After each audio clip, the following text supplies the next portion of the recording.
Oh, sorry, my mic was muted. Save the date, January 8th, 2022. Hello, everybody. Good evening, good morning. Sorry for the little delay. Can you guys see me anyway? Yeah, hear me? Okay. Hear me okay? Yeah, okay. Just a little update before we getting started. I try a new format. Uploaded a video on my new program, VN it's called. Paid loads of money for that. And of course, YouTube's not taking it. So it says it's the wrong format. They are not able to upload that video. So yeah, it wouldn't be me if there wouldn't be any problems. So I found a way to show you guys anyway. And I hope you enjoy. So another update is my grandfather's urn is back. He will be buried on Wednesday, the 22nd. In Germany, it's not allowed to keep the urn at home, like in other countries. We have to bury them. So there will be the final resting place will be at the cemetery. After that, I have to go straight to the airport because Steve's dad is arriving. We have not seen him for 3 years. So very excited about that. And yeah, what else is there to say? I had a stomach bug or something last week, so I apologize for wasn't able to go live. It was really horrible. It's probably all the stress that was involved in the past 2 or 3 weeks. But yeah, it's getting better. January 8th is Elvis' birthday. Oh my God. I did not know that. Steve's dad is from Liverpool in the UK. So, and ever since, COVID and all that crap started, we were not able to go there. Neither was he able to come here because of restrictions. So, yeah, let's just hope everything goes okay and everything will be fine. Wednesday, like I said, another crazy day for me. I still work night shifts and I will be doing so until December 30th. So, on Christmas Day. So Christmas Day in Germany is the 24th of December. In the US, it's the 25th, and in some other countries as well as in the UK. We celebrate on the 24th. That means I do a premiere on Christmas Day for you guys on the 25th.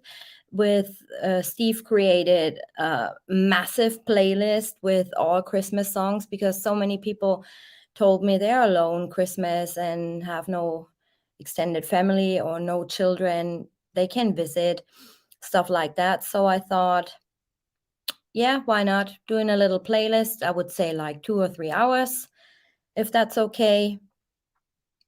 The background is mysterious. I don't know. I kind of am blurry, but yeah. You won't see me for long because we're watching a video together. So, I also wanted to show you who my grandfather was because I'm still so grateful for everything you guys did for me, especially what Dave did for me. Setting up that GoFundMe helped me very, very much. It's still, bills coming in, but that chunk helped me massively. So a big, big, big, massive thank you to everyone who supported me and still supports me. And my daughter actually made me an early present, Christmas present, and it's my grandfather. So I wanted to show you. I'm gonna get up a little bit. So this is my grandfather. This is my favorite picture of him. That was back in 1995, 1996. So yeah, hope you guys can. Oh, I'm disappearing. Hope you guys can see that. So thank you everybody for supporting me with everything. All right. Like I said, I'm trying to do a new format. This is basically I uploaded the body cam footage. And since we have that body cam footage as we continue on August the 13th when Chris got home, I thought, why not doing, just the body cam footage so we have something to watch and you guys don't have to listen to me all the time. And then I put all the significant stuff in between. So we have the router logs, we have the location, we have basically everything, right? So I'm gonna try this out. Sorry for not naming everybody and say hello, but massive, massive thank you for being here. Everybody is appreciated in my chat. As always, no swearing, and you can stay as long as you're nice and kind. And big thank you to my moderators also for watching, that everybody is feeling safe and welcome in chat. So I'm gonna stop my camera. And there it goes. It could happen that my internet connection goes down due to stormy weather, but I'll be back like in a minute. And if I'm not back in a minute, just wait longer. Thank you so much, Julie. Thank you so much. Merry Christmas to you too. So let's see if that works. Where is it? Here. I'm going to share my screen as always.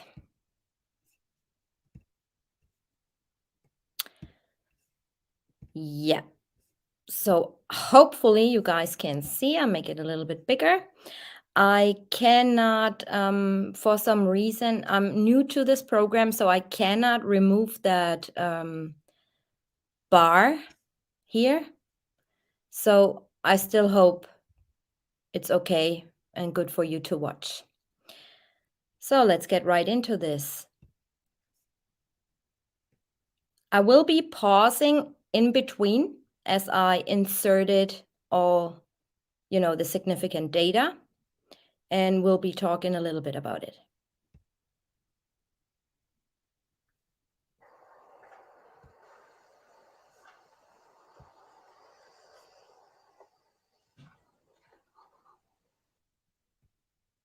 So here it is, Monday, August the 13th at 2:07 and 46 seconds to the second.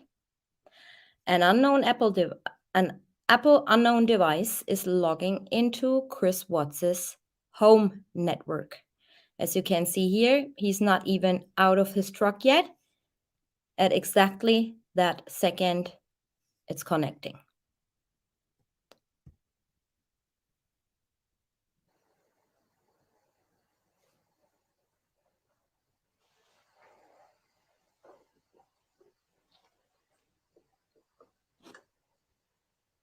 I'm here. Hang on. Yeah, get me on the call. Okay, get Matt. So what he has in his hand, right when he goes up to Coonrod to shake his hand, is his work phone and his gas monitor.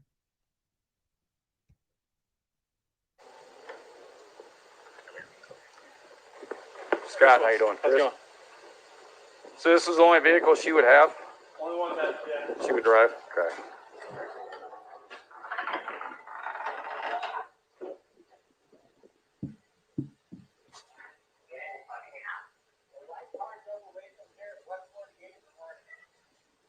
That's me. Yeah. The neighbors went. At exactly 2:08 and 30 seconds, just as Chris is walking through the garage door into his house, his phone connects to the home router. And checked his camera and said that a white car drove away at 1. It was me though. That was me. I dropped her off. That was the last action on my camera. Okay. That's throughout the whole day, or? Besides Chris leaving? Well, yeah.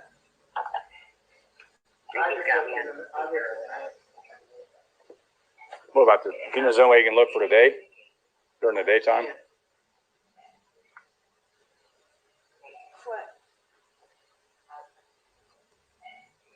Frantic. The girl's car seats are in the car too. So she left with the friend. She would have took the car seats.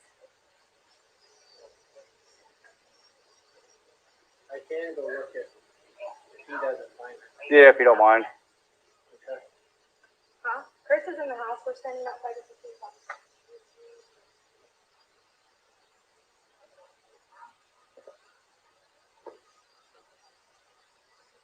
Can we go in the house? We can. I mean, that's up to him. It's his house. Because Did you hear what Nick just said? We can, he can't. mind if I come in, Chris? Okay.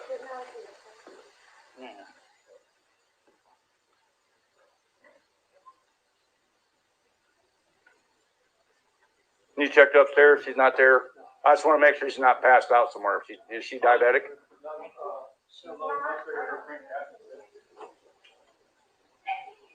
You mind if I look around?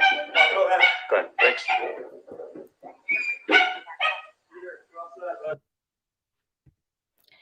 So as soon as Coonrod walks into the living room, he sees this.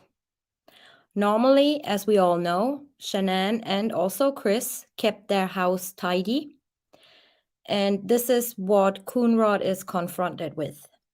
Makeshift beds on the floor, and also, as you can see here, a makeshift bed on the couch.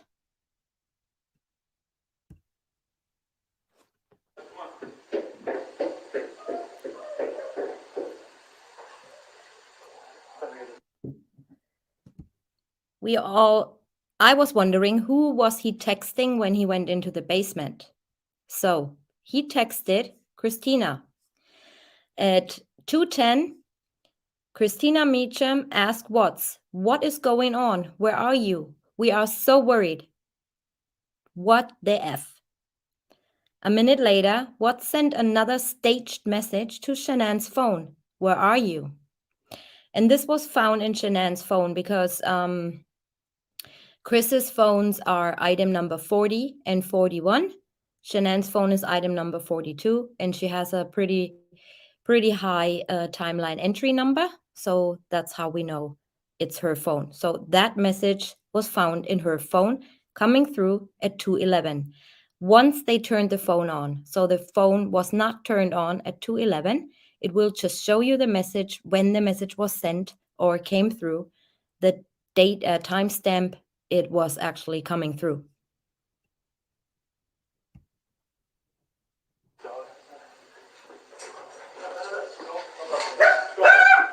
Oh, you're fine. Oh, you're fine.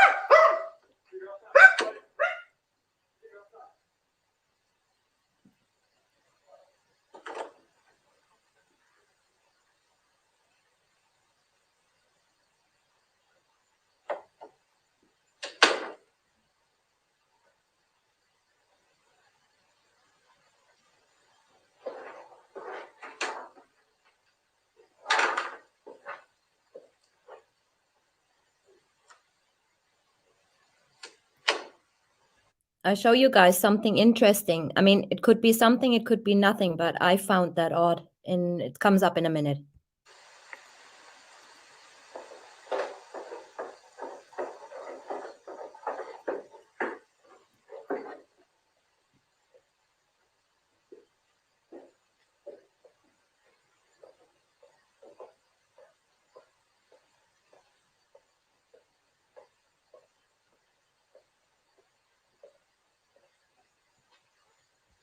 Yes, the makeshift bed was ground floor in the living room area.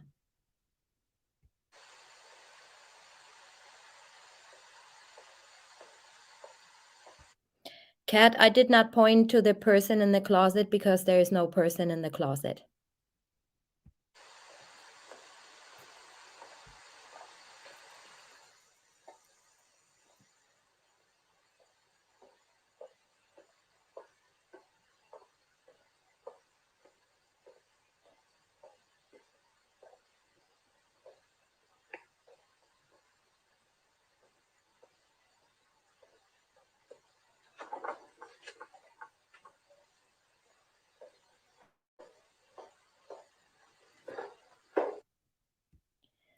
So this is what Coonrod comes up the stairs from the basement, and the body cam captures the shoes.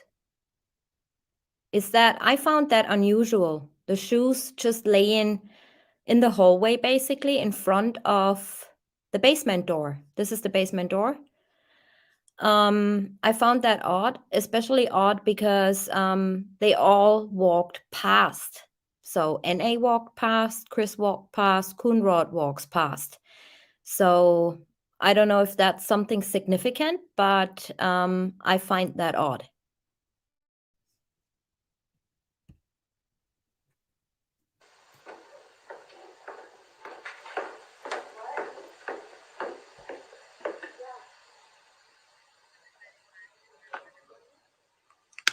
Good.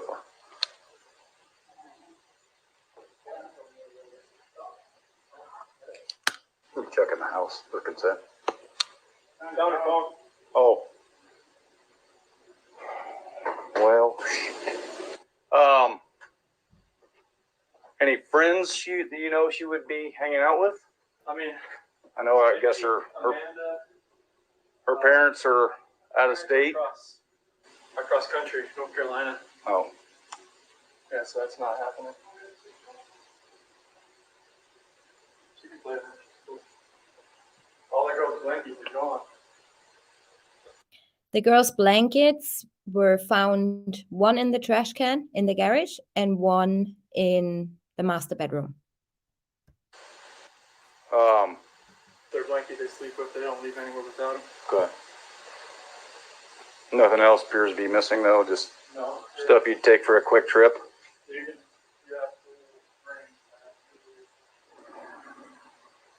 So keep in mind, they just found her phone in the cushions.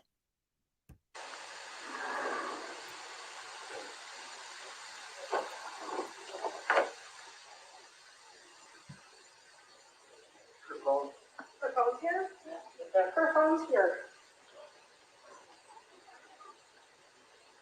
Does she work? Yeah, she works from From home. home. Oh, from home? She works Distance or Lifeline.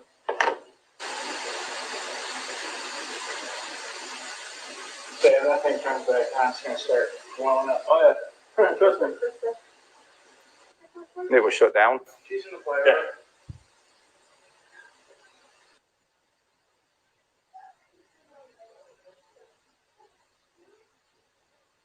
Well, it was originally under the pillow on the couch. You know her passcode? I don't know her passcode. It used to be 2385, but now it's 6 digits. He doesn't know her passcode, and A doesn't know her passcode, but the person on the phone, who is Shanann's mom, she does know. Baby's due date. 1/31/8/19.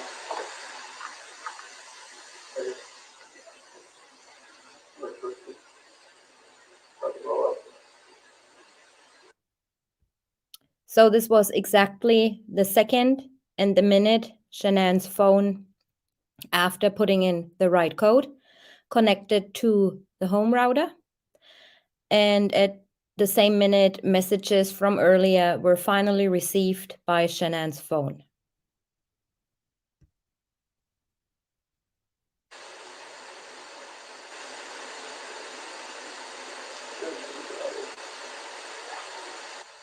What does she do for work?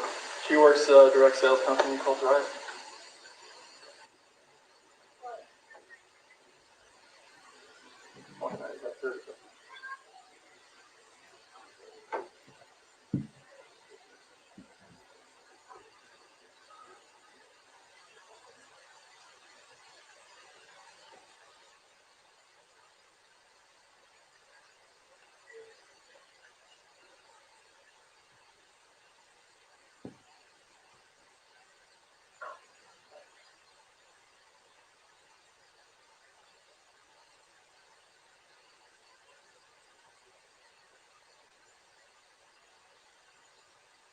How often does her blood sugar drop low? Cassie, her friend in Arizona, said that that's the first time it's ever happened. She normally has migraines, like a while ago, but she had them a lot this weekend.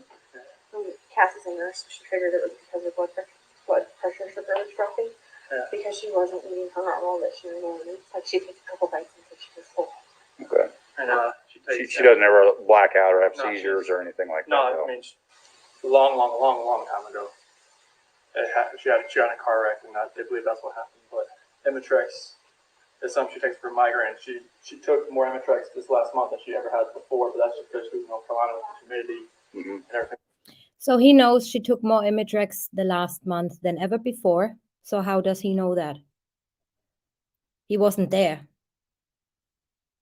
She was in North Carolina. He only saw her for the last week. Like that, she was there for 6 weeks, and we got back Monday or Tuesday, and then she flew out to Arizona Friday morning, and then she got back last night about 2 a.m. Like I delayed. She left about 11. She got here at 2. Okay. And I went to work this morning about 5:15, 5:30. What do you do? I work at oil and gas in Anadarko, What do you do for them? operator. Long days then?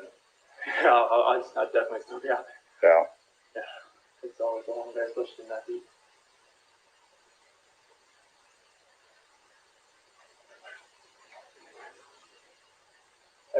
There's no like off text messages unless Can you look at your camera to see from your security system to see when she left? it's us who left out the front door. Because you told me that she went on a play date with the girls, and then That's what she told me. Addie said you told her that She went with some friends she went to go to a friend's house with the kids. That's why I knew they weren't at school. Addie said you told her that she left in the middle of the night. Oh no, she didn't leave in the middle of the night. No. Yeah. Where do you get to go to school at? Primrose and Vista Ridge. Danny left at home. Okay. Hey. Yeah.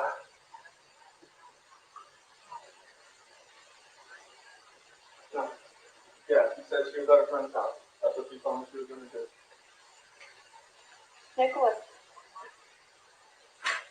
I have no clue at whatsoever why she wouldn't take her cell phone.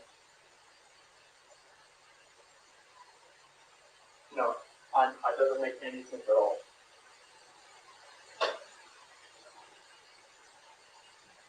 She didn't leave out the front door in case you. Well, yeah, I can look at that and see. But it's so random because it goes off and on here lately. It gets false trips. It told me it was open when I got here. I know it doesn't make any sense at all. I'm not lost. I don't know where she's at, where the kids are at. Young Nicholas is downstairs at that time. Yeah.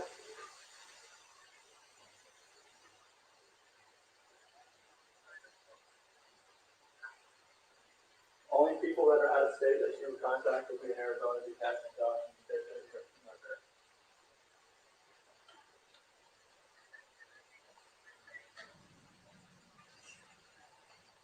The guy with the camera said nobody left the house during the day. The only people that showed up in the driveway and entered it were us. I can look. What's that? Your neighbor's camera. Your neighbor, yes, camera, she said that the only people that left the house were you in the morning and then drove a shot at them. But that's all he has. I dropped her off. Okay. But we left and then.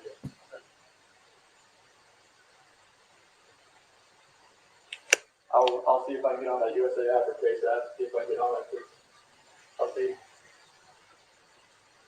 I will. All right, there's nothing.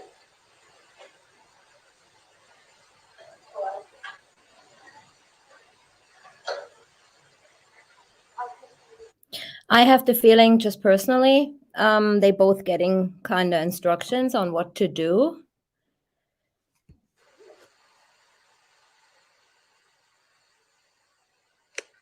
Dispatch for 91. You can cancel medical if they're staged.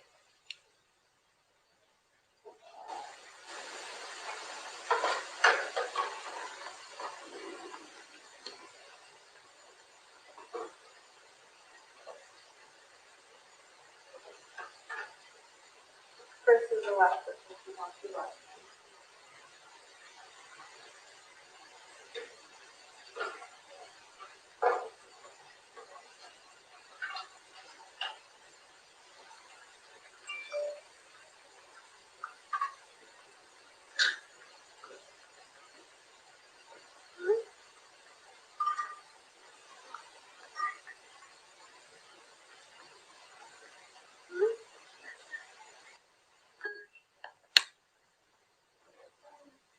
So what time do you work?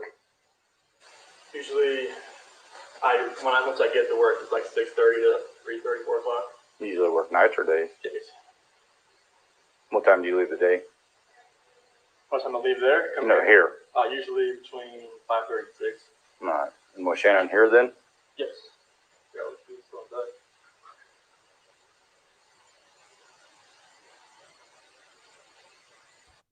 Thank you, Anita. And also, he is not texting at that moment. He is just scrolling through his phone. Does she usually watch the kids, or you have daycare watch them? Or? She usually watches the kids if they're not at school. Okay.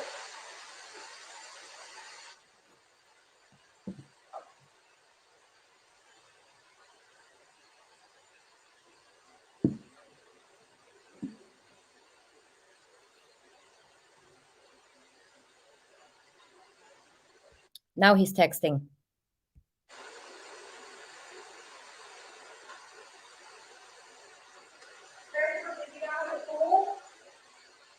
At the pool? Yeah. The little rec center thing right here. There's a pool right down there. Yeah. I mean, I've been here for like off and on for 3 hours. Did nothing. All right, I can run down there and start. I don't need it.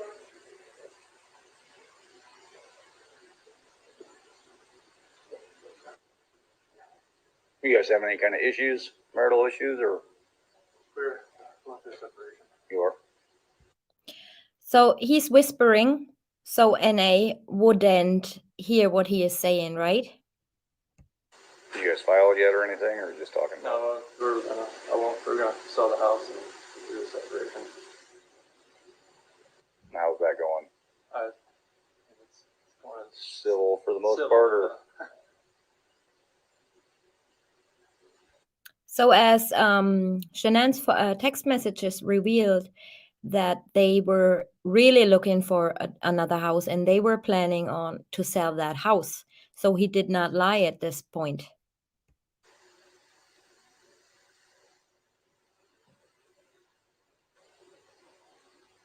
Does your wife go to that swimming pool often, or the, It just depends. I mean, on a hot day like this, I would say no.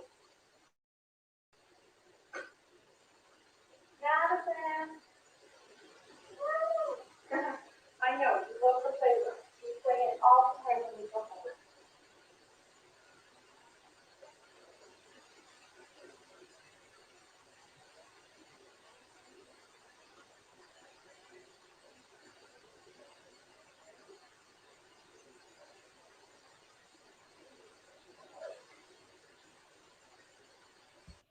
So according to the timeline in the discovery, he is not looking for texting her friends or any other friends. He's just basically looking through his phone. So we don't know who he texted because everything is made public message-wise, but not at this timestamp. So I don't know who he is texting at the moment.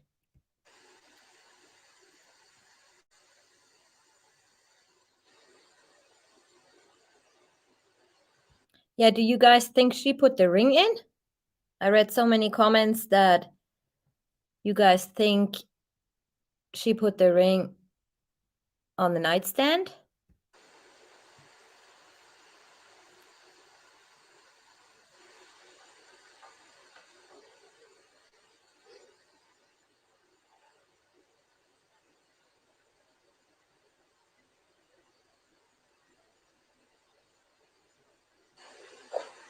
It says at 5:27 a.m. the overhead garage door 2 was left open and never shut. Yeah, of course it was left open because he was still there. About that time. So either like when I pulled away and shut the door, it never shut. It was shut when you got here. So either the sensor was tripping out, which has happened before. But one thing is, he is right. He went back to the house and we don't see him closing the garage door. Then we only see him walking to his work truck. We do not see him getting actually into his work truck, but he stays in front of the house like for 2.5 minutes. I tried to replace it 2 weeks ago. Before I left.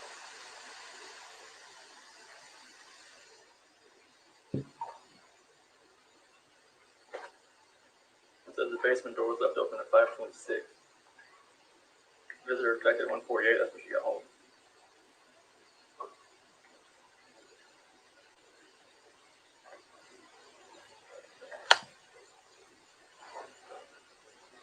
And then the visitor detected 12:10. That was when she came.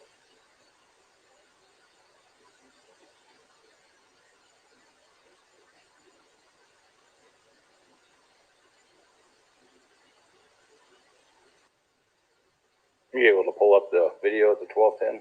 See who's. Now this is what Dave suggested. NA is texting Chris and he comes back and puts the phone down and goes straight into the bedroom and comes out with the ring. Was it front At door? 12:10, that was Nikki. That was you? Yeah. Okay. Yeah, Ed was beeping at me at the out in the field.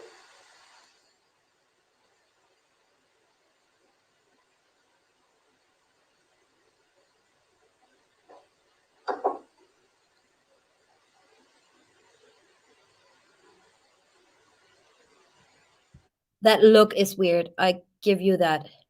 That look is weird. And when he puts the phone down, she stops texting. And this is a sign, pulling your hair and, doing some stuff with your hair. This is kind of a sign of being very nervous.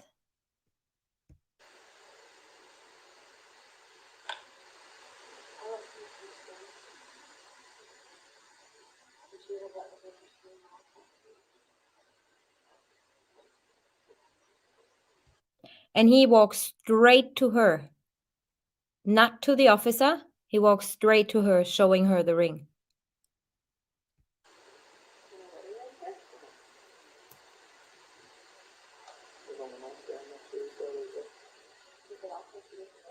Takes up here.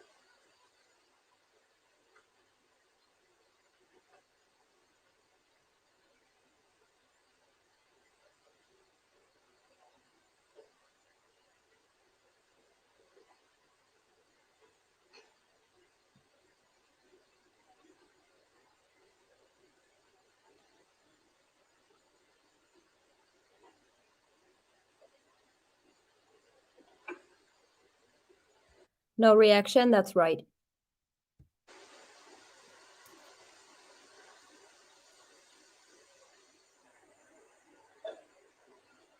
Does she do her work from a laptop or is it just Phone. just from the phone? What about your banking? I tried her logins are different than mine. I don't. It's not a joint account. It's a joint account, but like she controls all of it. Like she doesn't let me do the finances because I was pretty horrible back in the day, so she just kind of handles all that. She does it. I have the apps on my phone, but I don't have her login to get into it. Okay. Which that's. Can you log into your account though? Ask her mom, she might have it. No, I don't have we don't have a laptop, but she has the one downstairs still. But her login is just her login. I don't know her login. Like I know the password, I don't know her login. It's always the same password, which is when I don't have capital letters. But it's just a matter of getting the login. So, exactly that minute, Watts told Christina, the police are here. Call you when I know. So this is who he's texting right at that very moment. Christina. He was using her email for his Facebook account, and she, to this day, is using that email as a business email.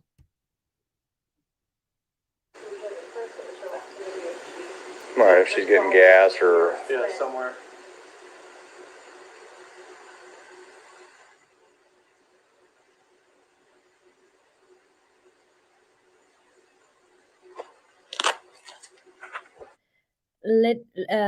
Linda, that's very true.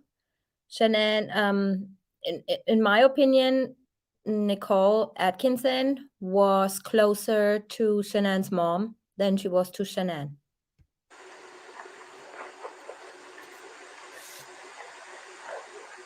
what days does she typically do work?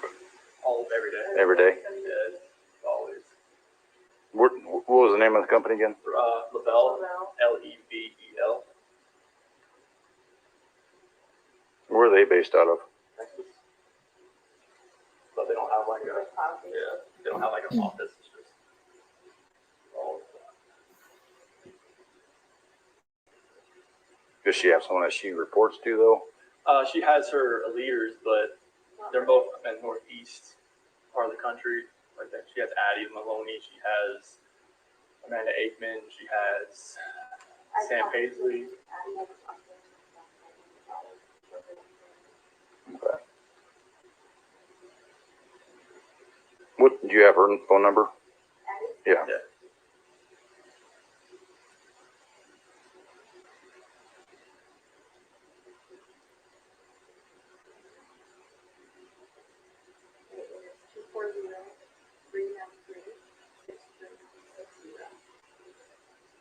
What'd you say her last name was?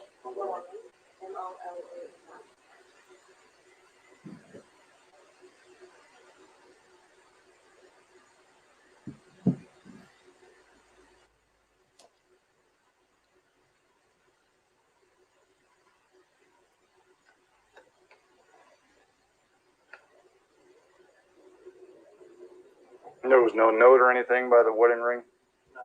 There you see his watch on the nightstand on the charger.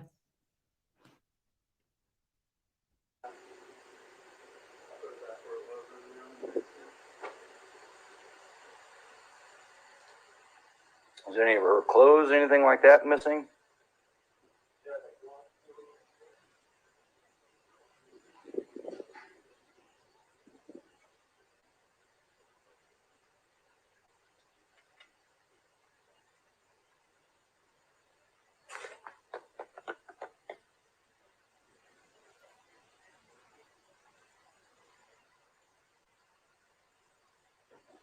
Not noticeable amount of clothes if there's any, I mean, it's, yeah.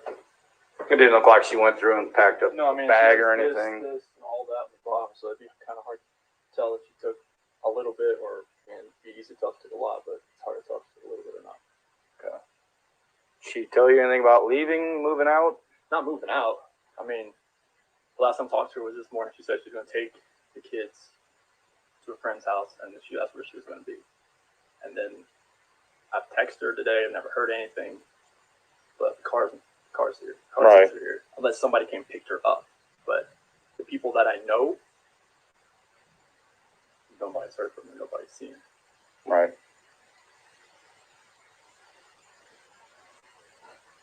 Who do you guys bank with? Chase in USA.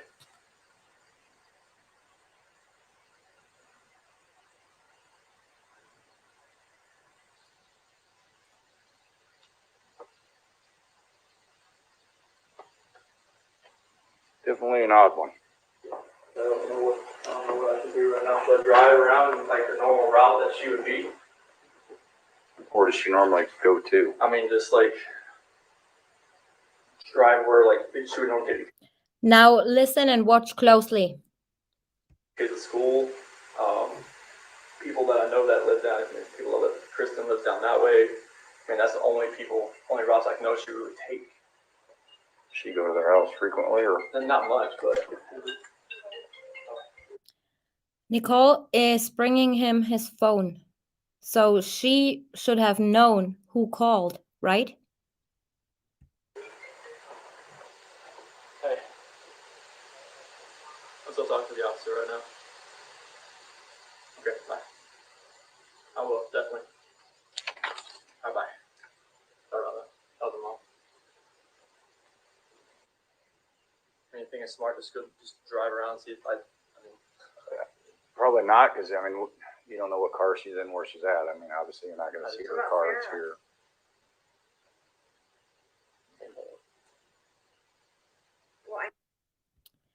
This is the moment he speaks to somebody that was not Cindy. We know that. Dave and I were told that Cindy only spoke to him on Tuesday, but not on Monday. So, as I explained previously in some other videos, he hangs up the phone and connects immediately to his home router. He does that several times. So he does not hang up, actually. He hangs up a few seconds later, or when that person hangs up, and he's looking basically, oh, I didn't hang up, right? So at this moment, he noticed that he did not hang up. After hanging up, his personal phone immediately connects back to the home router network. And it was not his mom. It wasn't Sandy either, because why would he say the cops are here or police is here? They just spoke on the phone to NA. Sandy spoke on the phone all the time to NA. So why would she call him? So it wasn't Cindy nor Sandy calling him.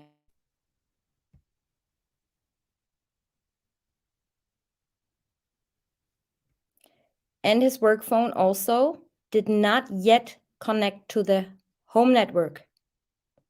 So from the time he got in, only his personal phone connected to the home router, not his work phone. So that leaves me with the possibility that somebody was listening in all the time because he did not hang up the phone. Now Amanda's out of town because her brother died. Yeah. She's not flying back till a day. And the other one she's really close with that I know is Sarah.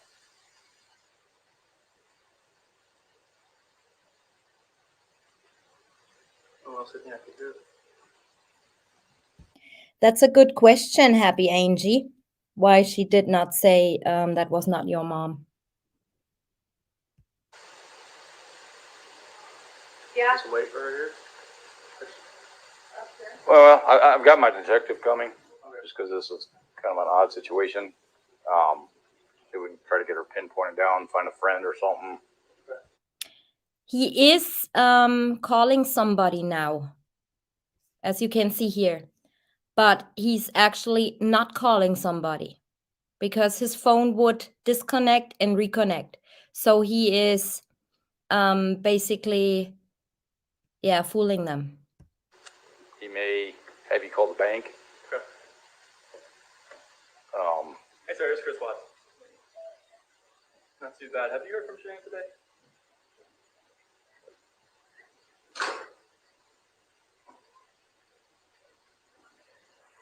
No, I have not. I was just, you're my last person to call. So I just, all right. I don't want to make you nervous or anything, but I'll keep you posted. No.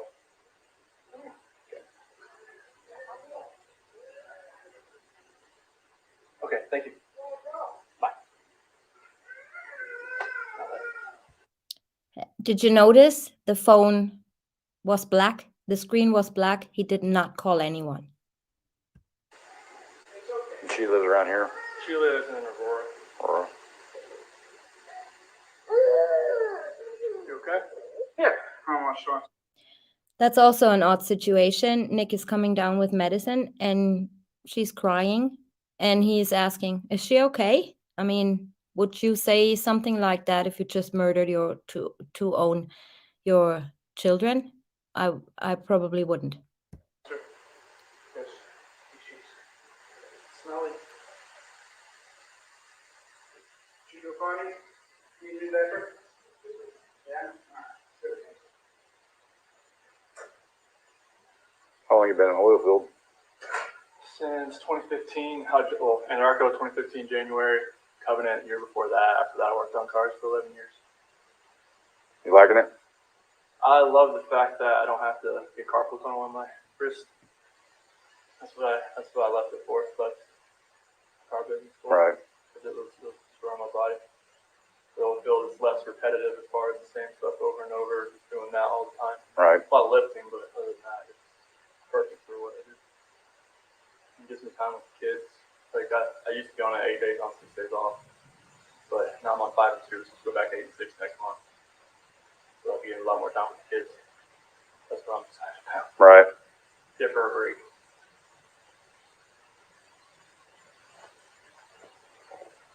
Does she have any medical conditions other than Lupus, lupus? fibromyalgia, rosacea. She thought she had RA, but she took a lot of medication in North Carolina. She stopped a bunch of it when she moved here. But she has some flare-ups here and there. When did she move here? She moved here in 2012. No, like recent. Is she taking any kind of medication? Imitrex for migraines and some Monteg class for like allergies and stuff like that. Well, And some stuff for nausea. no, nothing's changed as far as medication wise. Not that I know of. Nothing she said. Any kind of behavioral changes, anything like that recently? Going through a separation. That's the only behavior changes I've seen. Just more emotional. You know. Okay. So now watch what happens.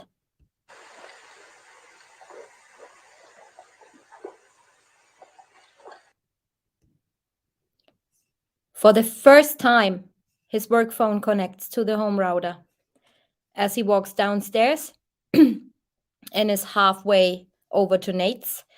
Walking over to Nate's house, his work phone connects for the first time since arrival.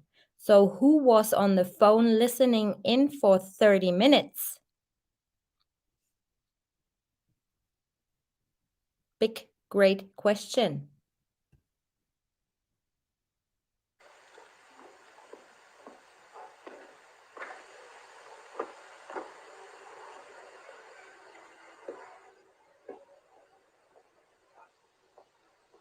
Tell him I'll be there in just a minute.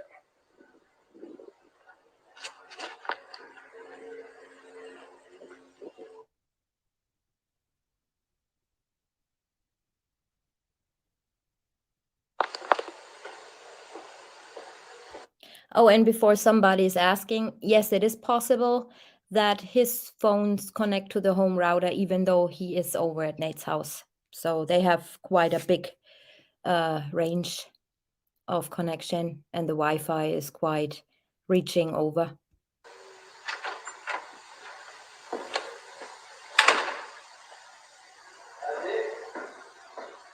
Nothing on there.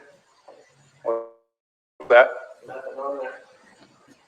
We just have My to camera. the truck up to the drive. Lay down. Loading my stuff up in my coolers, my water jugs, my book bag, my computers, some of the tools that I have in my toolbox. I knew I was gonna have to do some pumping into rubbers today. So I was out so far. is this on continually Yep. recording? Yep. Well, It's not, is it any motion or is it, event- okay, so it's motion. Any motion event that happens, but I get cars driving. He's constantly texting because, in my opinion, he does not know what's to come. He is going to act very, very, very disturbed and stressed. But in my opinion, and I had that opinion since I watched that body cam footage, I think he is not nervous about people coming out of his house. I think he is not nervous about people seeing him carrying dead bodies or loading his truck with dead bodies or whatever. I think he is worried that other people will be seen on camera. And he quite is relaxed once Nate says, well, there's nobody.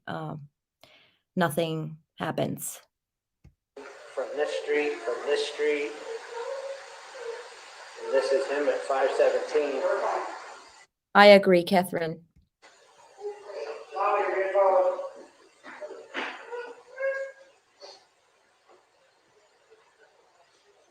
We usually park out there on the side. I just want to get everything back in.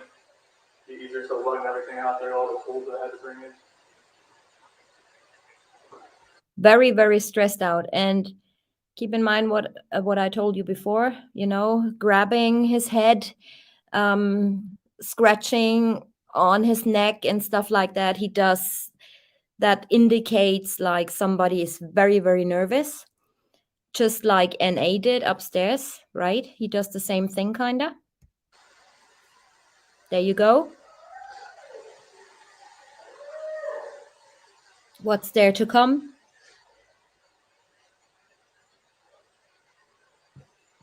And he's squeezing his lips when he's nervous too. He does that on several occasions.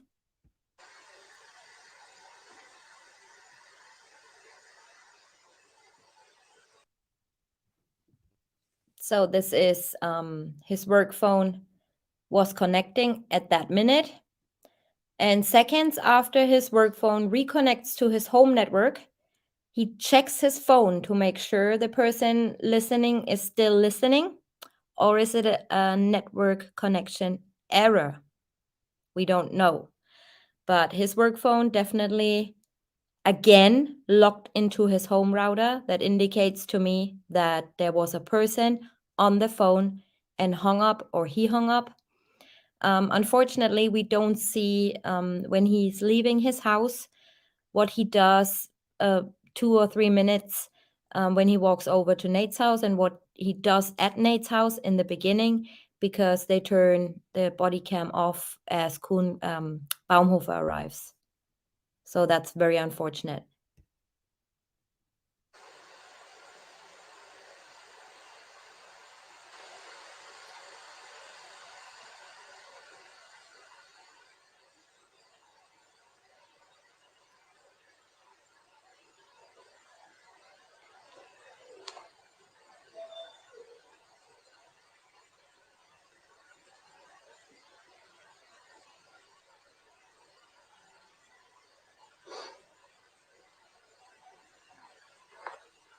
What else can I do with this?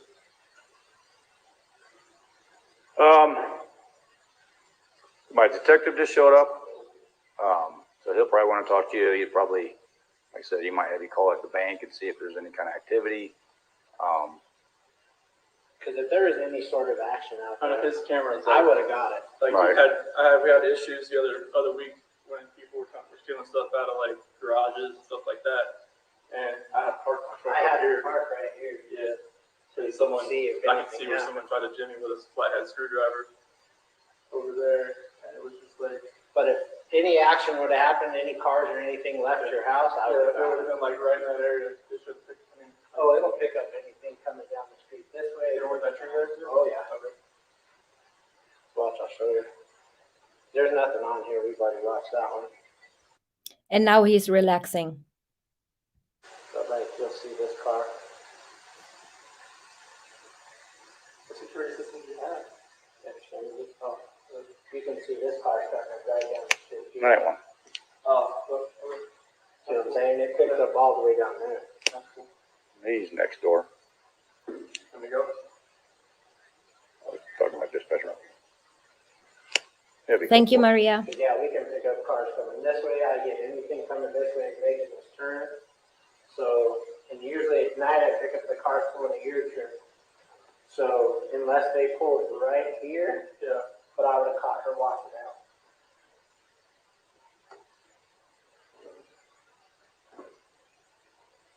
Diesel. It's good. But yeah, I got nothing. Nothing for the rest of the day. No, that's it. She's pregnant as well. How far along? 14, 15 weeks.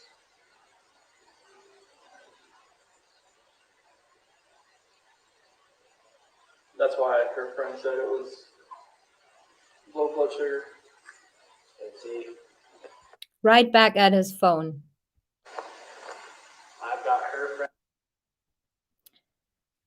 So not in this very, very minute, but I don't know how her phone works, or, you know, if they have a slight delay on getting the messages. But around this time, when he texts, she texts him something, what she says was unicorn cereal, if the girls like unicorn cereal. So I have two questions. Why would she ask if the girls like unicorn cereal? When do they meet, or when are they gonna meet for breakfast? And second, why would she delete that message about the unicorn cereal? And what did she text him to make him reply like, oh my God, that is absolutely ridiculous. They would freak out. So although NK calls him on record at 5:01 p.m. for the first time we know of, because this is the first recorded phone call that day, she's constantly texting him. Leaving out here at So now we know he's definitely texting back and forth with NK around this time. 2 in the morning, I think. My camera.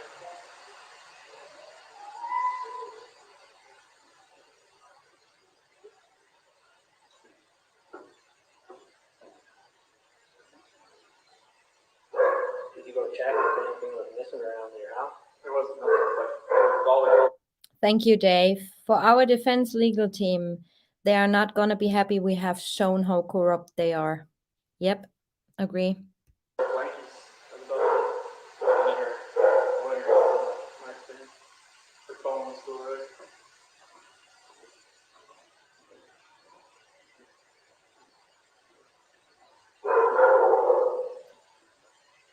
Thank you, Jen.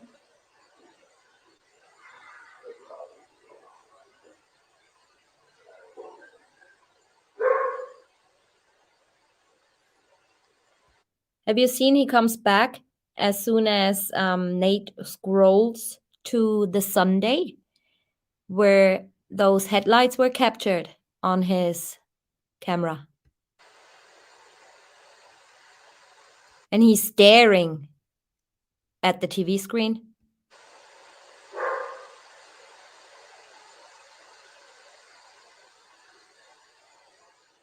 Pacing back and forth. She dropped her off at 1 in the morning, right? My doorbell said 1:48. She came in.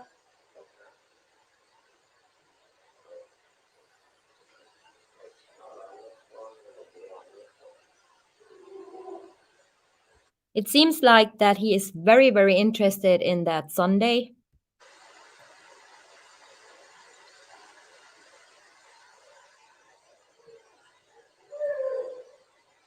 So this is for February at 148.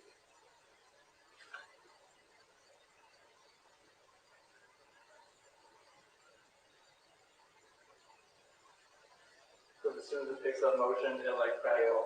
Okay. I thought you. That was the start of the video. So he knows exactly how Nate's camera works, right? He said, so it picks up motion and it starts recording. He knows exactly, and he knew there was a camera. So in my opinion, he had no clue what he was expecting to see on camera because he wasn't there, right? So that indicates to me that other people were probably in his house after he left. Yep. 148 in the morning.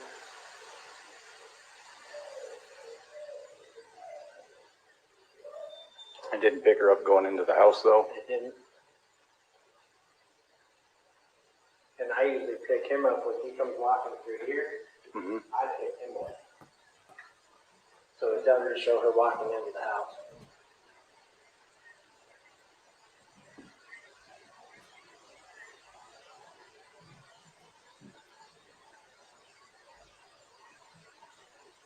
But she would have walked by right this on.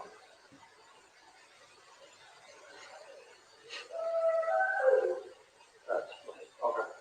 The other dogs. They see all these people coming in and they're like, let's go. Yeah.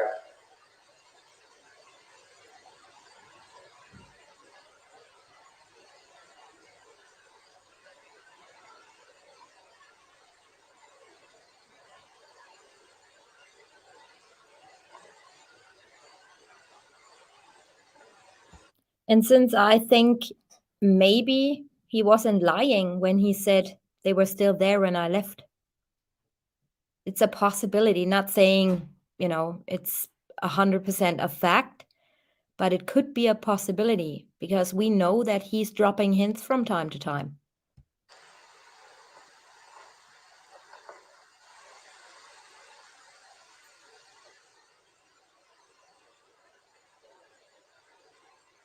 And you know it's still live because it's 5 minutes, Mm-hmm. How long does it typically record for? 30 seconds, I believe, at a time. It records motion 30 seconds, but it also records 24/7. So Nate has all footage. But this is at 148, and then the next one I have is at 5 whatever. So nothing, no cars came through because I guarantee with the headlights, it picks up the headlights Oh, yeah. automatically. And my Vivint said that at 5:27, my garage door was left open. But I think He's constantly repeating, my garage door said it was left open. My garage door was open. There was a 5:26 alert. My garage door, my garage door. Right? Weird. as well. It says it was shut during the day. So I think when Nikki's son, he may try to move the door around, maybe when they were trying to get in the door, in the garage Right. door, and it probably broke the laser there. That's for this, my alarm started going off. Well, I know he said the front door he tried going in, but he had the lock Yeah, up, that's for so the that kids, set so it they don't off, get out. right?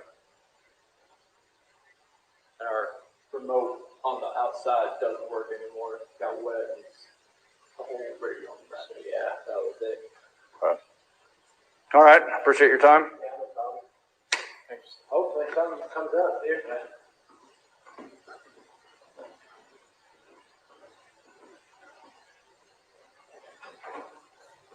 Mind if you just want to go talk to him? I'm going to get his info real quick. No.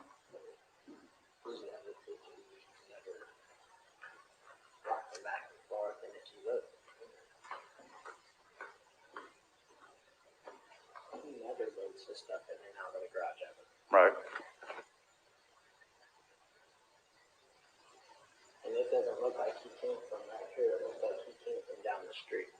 And also, just a side note, Nate was telling the author, John Glatt, that he observed Chris coming out of the backyard or of the back porch all the time, going through the front gate, not through the front door. He did that often. And Catherine C., you're here. She actually found that a windscreen was removed from a certain window in the basement, and I'm gonna be showing that to you guys soon.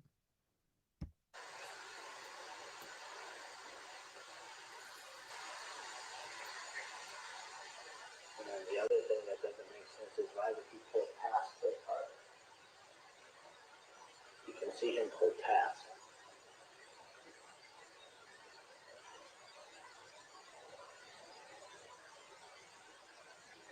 Are you able to record this? Uh-huh.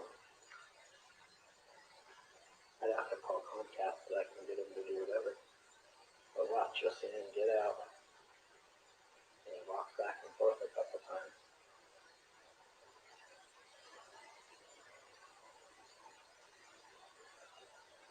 To be completely honest with you, my wife and I were kind of wondering when she was on vacation if something happened, because I've heard them full out screaming at each other at the top of their lungs, and he gets crazy. Does he? And that's pretty recently. So he says he heard them screaming, and him and his wife thought something happened to her while she was on vacation. So if he heard somebody screaming, who was it? Shanann was not at home, right? But I found something cool that comes on later on regarding the arguments. I'm guessing that's why she went and visited people, is because she wanted to get away from the situation. Do you have your ID handy?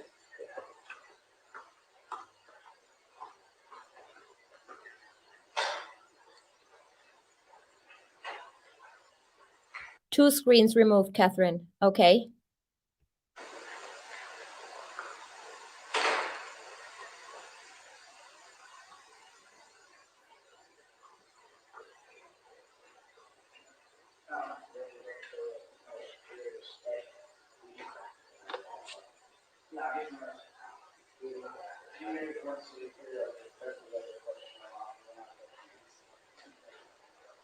I just don't understand why he keeps explaining himself over and over what he's getting exactly, what he's doing exactly, because that's not him. He's usually really quiet. Well, if you look, that's the back of his truck. That's that, he has, right here, he has a flat fan on it. Yeah. He took the flat fan out and has a little crack. Well, that was always that way. Well, yeah, but this is just weird, it doesn't have that. What's your phone number? 303-905-7885. He'd be fine. It just seems kind of odd to me. Why would he pull the truck up and go to the garage?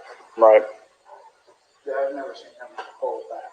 I've never seen him. If he loads his stuff, he normally Well, Nick, you're not living there, so of course you never seen him pulling back. just walks back and forth because I get him on camera. What does he usually load up?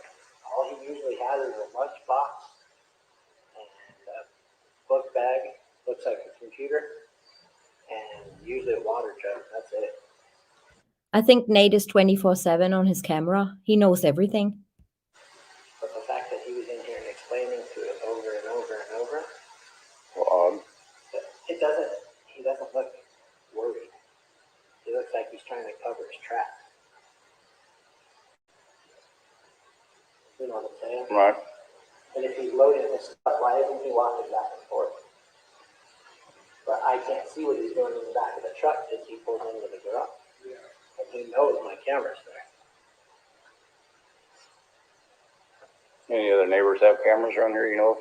I'm sure a bunch of them do, but not that I know of. Okay.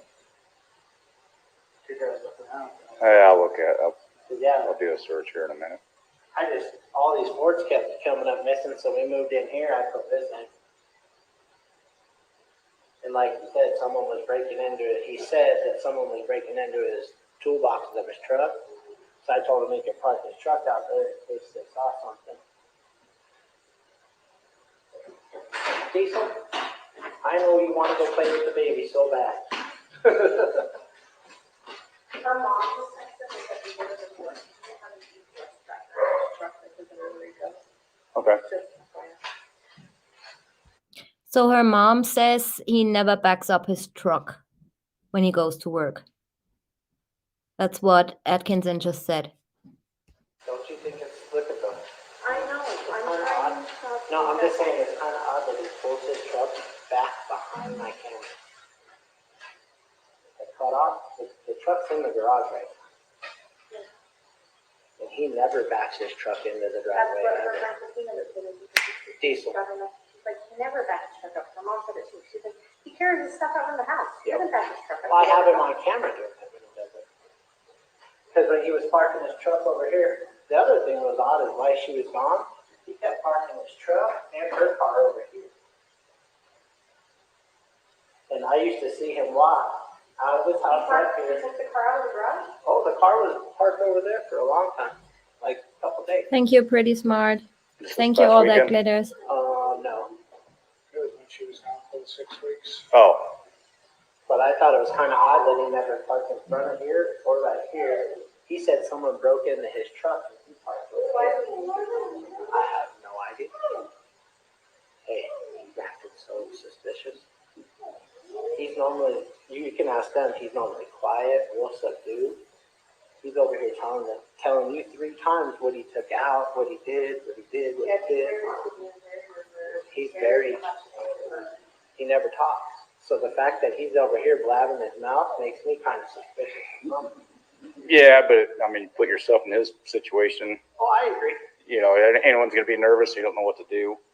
No, I agree, but I'm just saying the way he told you 3 times what he brought with him, why is he telling you exactly what he brought with him instead of saying, oh, they didn't see anybody out here, you didn't see anybody doing anything? You know what I'm saying? Mm-hmm. Why is he so worried about you knowing what he's carrying out? That's all I'm saying. The detective's talking. What's that? The detective's talking. He's talking to him right now? Okay.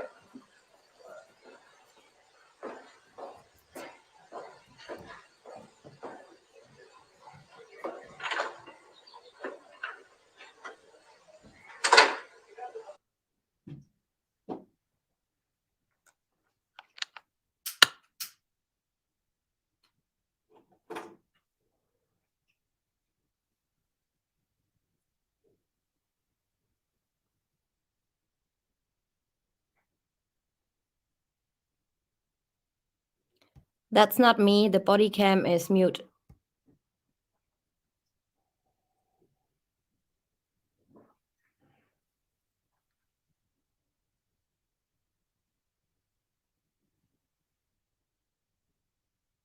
Well, that's in this area. We had got it on camera, so it's coming in and out and stuff.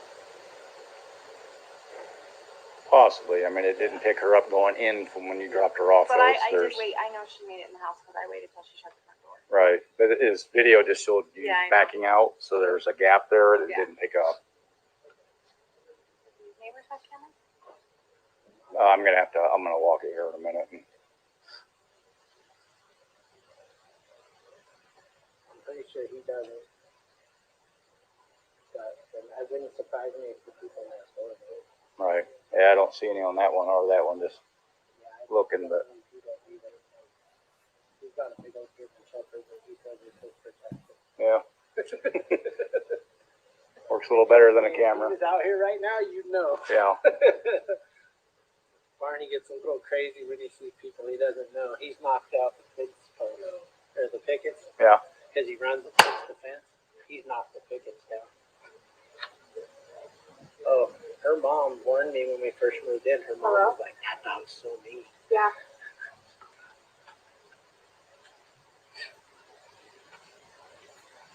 Did she walk I don't know. through the driveway, or did she walk through the garage? She walked through the right here because I pulled up. Do you want to talk to a police officer? This is her mother. Hello? Hey, how are you? If you listen closely, you hear what she says.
I'm sorry, you guys. Can you hear me again? The internet went down. I told you that this is going to be happening probably. So we just keep going. Thank you so much for your patience. Trying to reconnect. Okay, am I back? I'm back. Okay. So sorry about that, you guys. Hold on, I'm gonna share my screen with you again.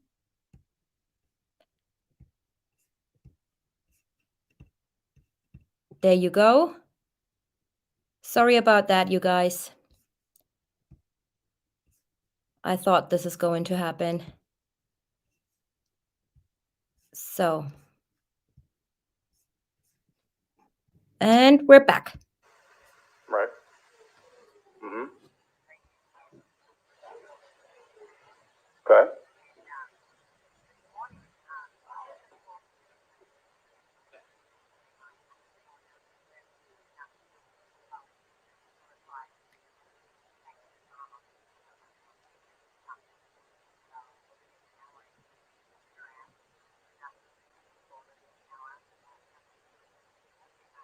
Stanley's calling you. It keeps beeping. That's probably just technical. Oh.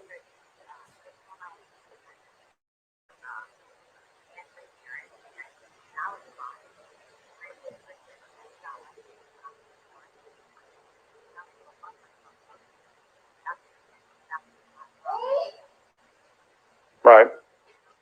Mm-hmm.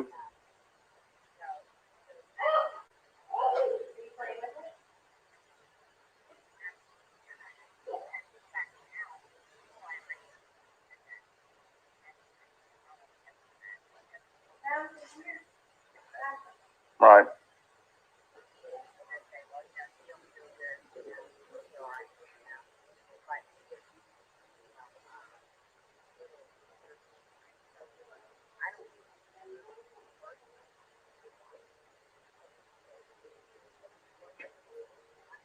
So Chris is still nowhere to be seen. He is in the house probably. Right.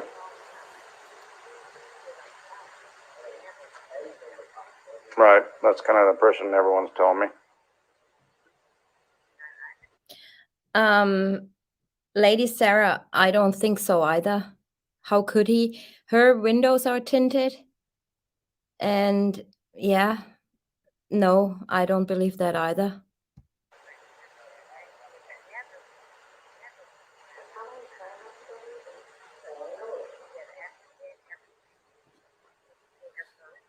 We're not finding her purse.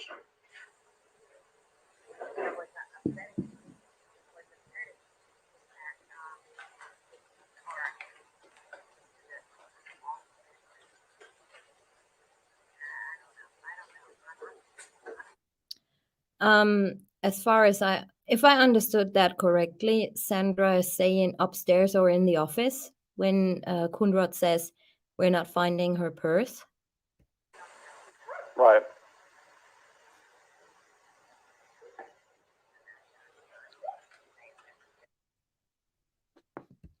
So at this moment, his work phone connects back to the router and he is in the house. So either he was on the phone to somebody on his work phone and hung up, or somebody was listening in the whole time. So at this time, his work phone reconnects to his home network again. Having left Nate's house earlier, he went back to his house because he comes out when Baumhofer goes in.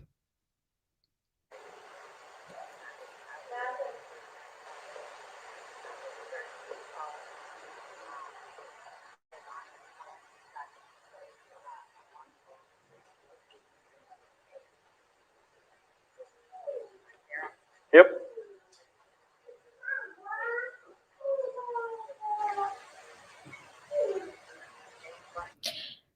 Maybe that because how would she know where her purse was at? Maybe that were the places where she kept her purse when her family was living with them. Who knows?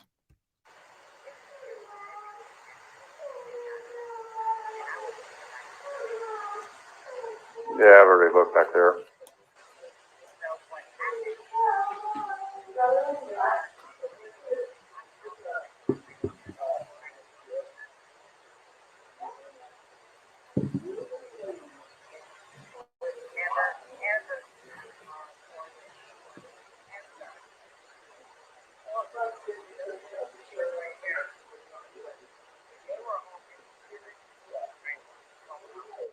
Right. Not yet. We're just trying to figure out if she's missing at this point. And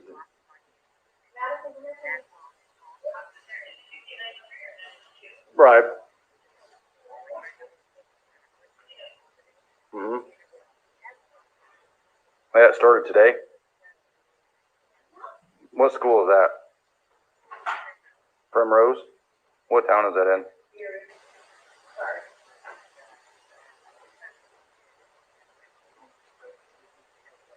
Yes, Don could definitely, most definitely do that. I asked him to do it. Okay.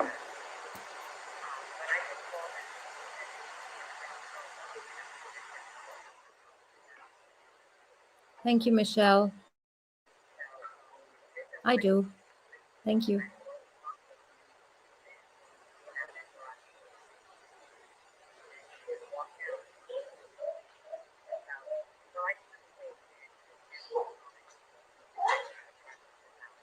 No, that was this morning at like 5:30.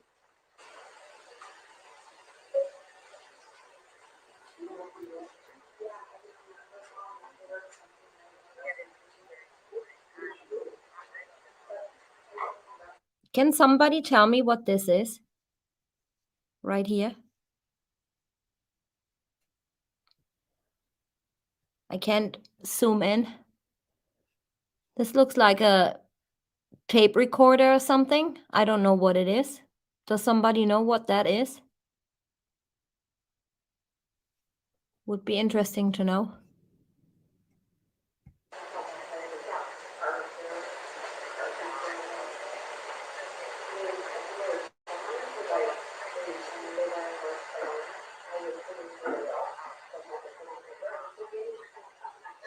Okay. Okay. It looks like some sort of recording device or a camera or something. I don't think it's a hand sander. Never noticed that until now.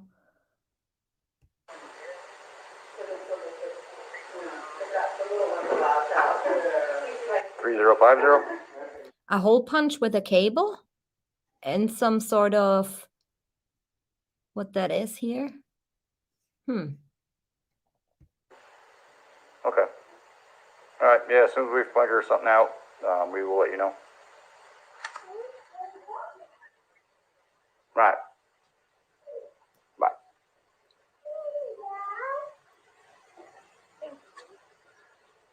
All right.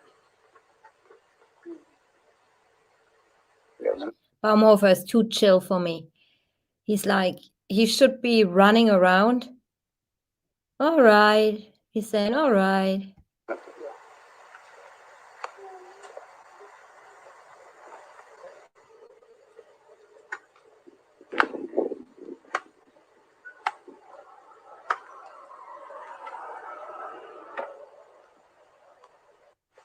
Chris? Are you okay if we just walk through? And then look at her phone, if she's still up there? Yeah, okay. I guess. On phone's in here? Yes. Or upstairs?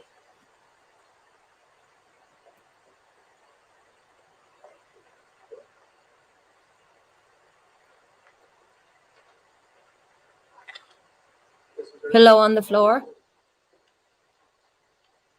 That pillow wasn't there before.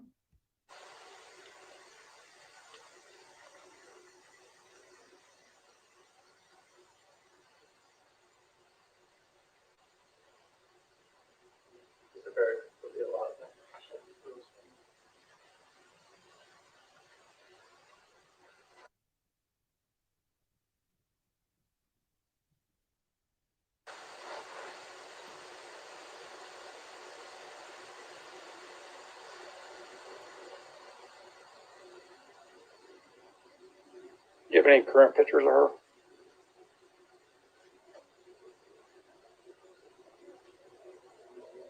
Shanann's phone is in flight mode at that time.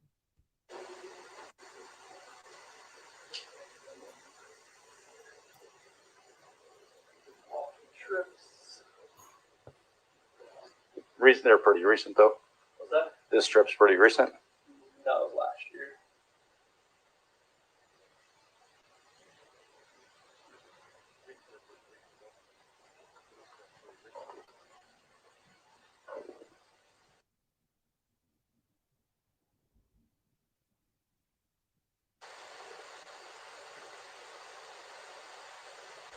You're not touching that without gloves, Coonrod.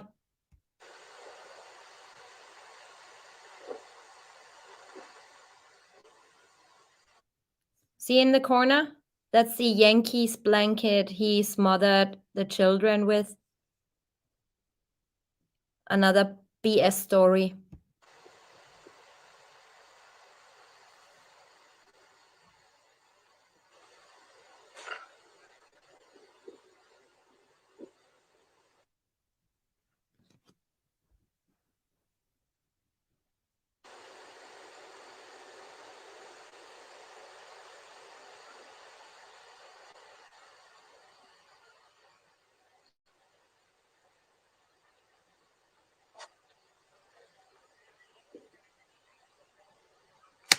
Go for it.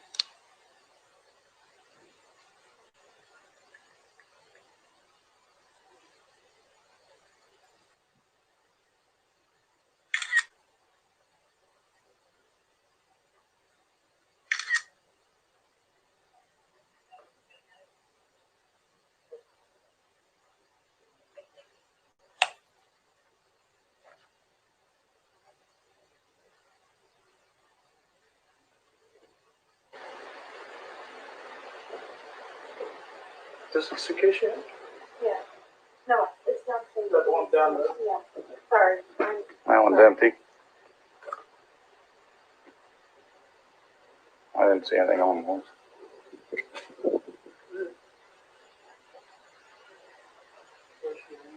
Right here. So there's honor. She's highly. Yeah, it's so annoying that they don't open the window, the curtains. Katrina?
So what he does here is looking for traces of blood, but that doesn't mean anything. If he finds some blood, he has no gloves on, so this would be coming back as inconclusive.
All the pillowcases, by the way, they have nothing on them.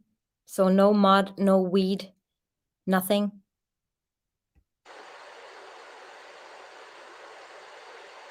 Or makeup.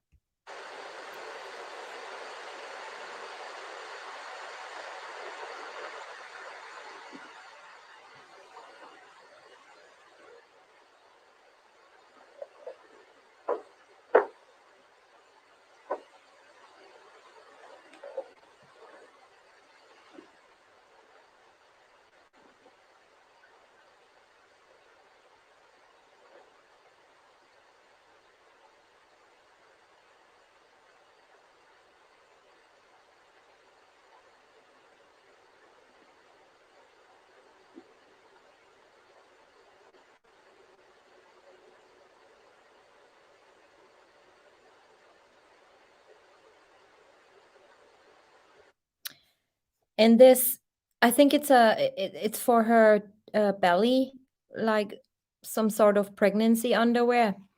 And those jeans were neatly on the bed when officers arrived on Wednesday to search the house and look for evidence again. So that is very weird.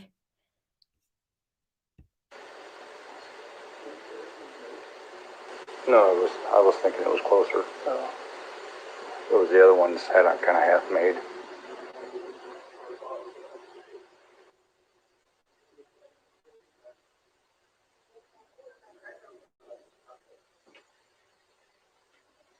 close and dry.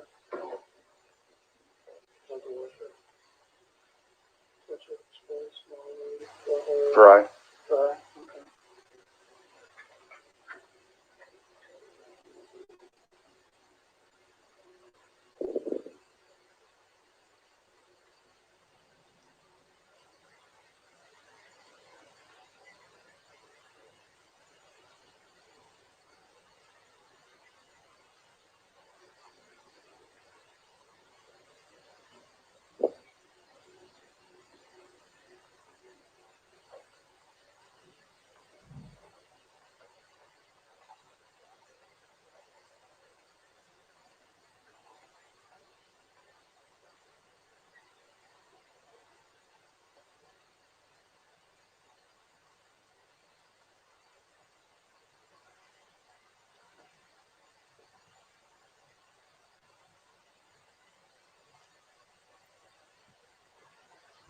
To be honest, I don't think the kids were in their bed from Sunday to Monday at all.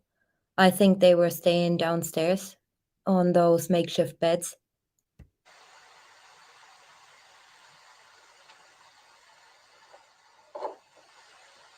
I was locked when I got here. I don't know what's in here. So the other one. Hmm?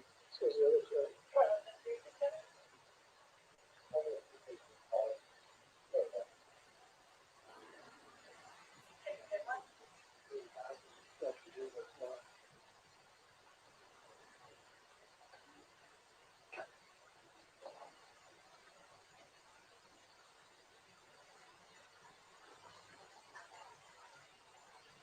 That's that little bathroom that's locked.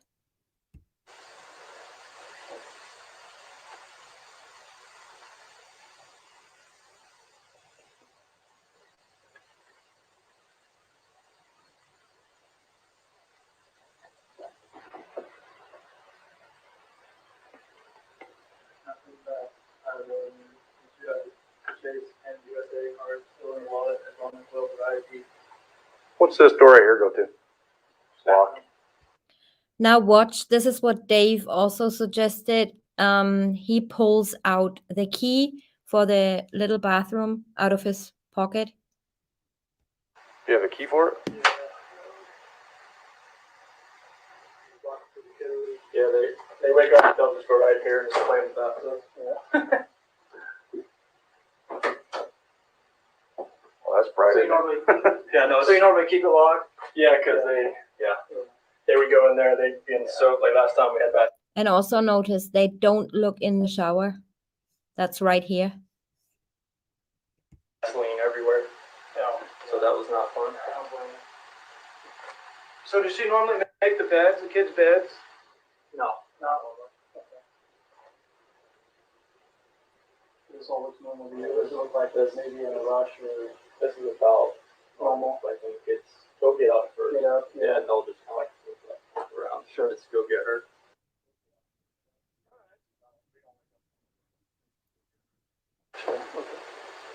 All right. No, we don't wake up till they wake up. Okay. Thank you. All right. Also, did you notice how neat the pillows were where they found the phone? Do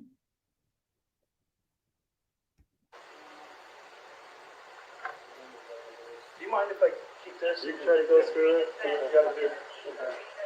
Maybe I can find some other names or whatever on Facebook list. People may not know about.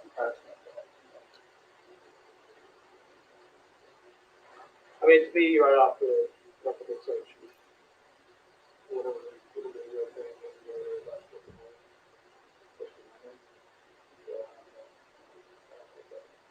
If it goes on too long, whatever. Megan, I'm not.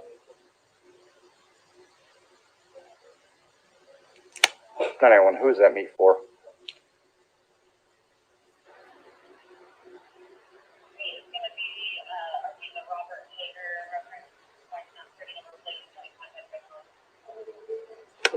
Advised.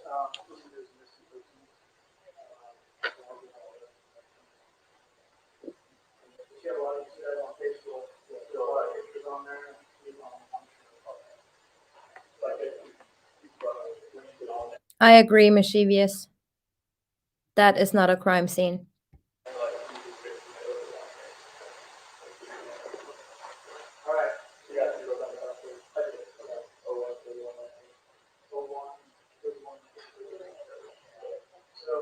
Exactly, Karen. Hello?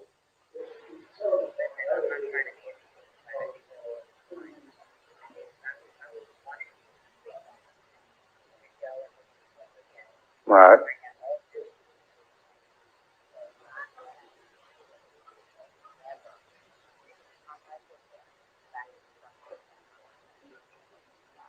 Right. Nick is also, he's running around like he just came or moved real quick from Shanann's purse when he saw Coonrod coming downstairs. So, if that was my crime scene, I would just ask him to get the hell out.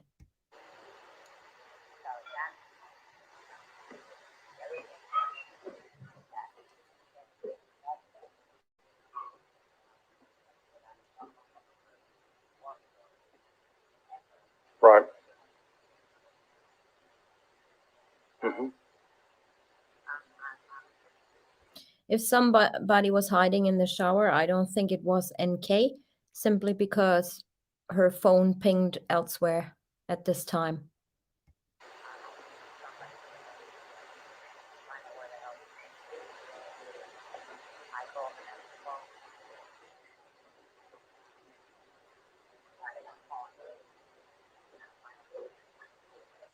This is her purse? That's her purse. It's her medication. She takes these. Her medication's still in here. We're gonna get a hold of them. We're working on all that.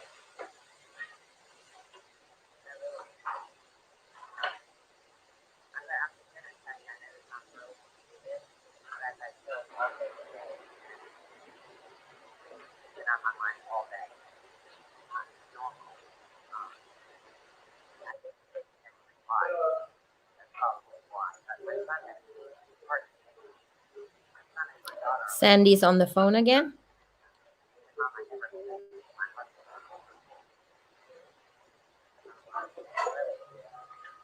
Understandable. Like I said, we're doing what we can. And try to find her here.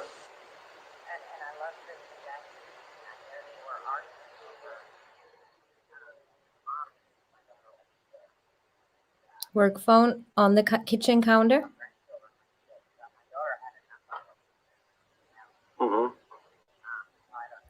I think I heard that she said my daughter had enough of him. Not sure. I'm gonna definitely ask Dawn. I have not seen him in chat, but I'm gonna definitely ask Dawn if he can filter that out.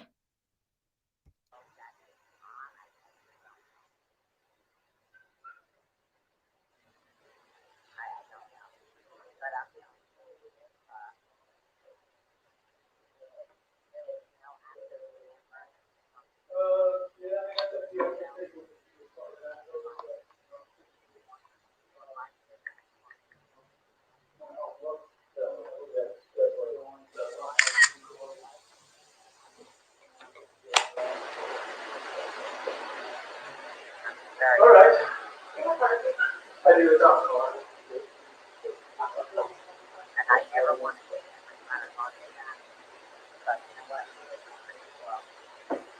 We do. This right? Yes. The medication. The index. Yep. It'll be either.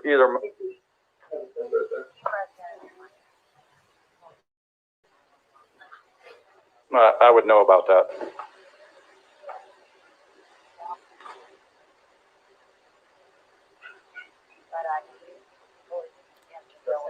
Now watch his face. He's giving Possibly. NA the look.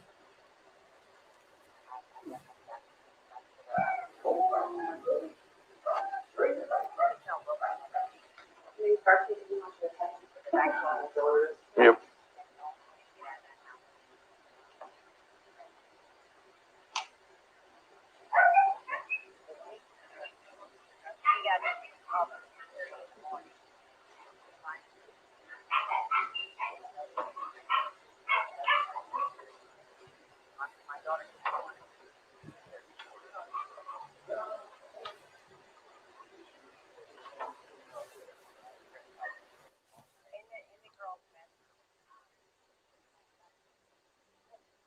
Yeah.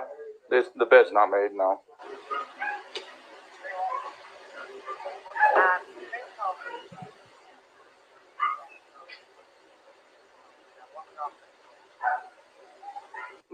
She got home with Nicole.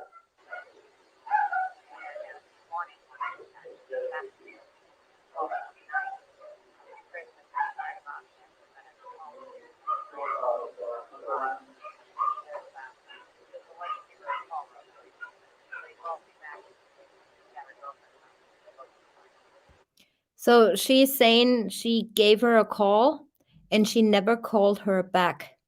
This is what I heard.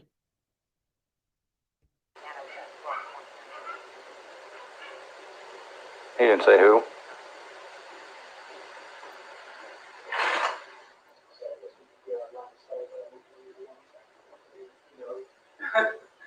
Too late, right?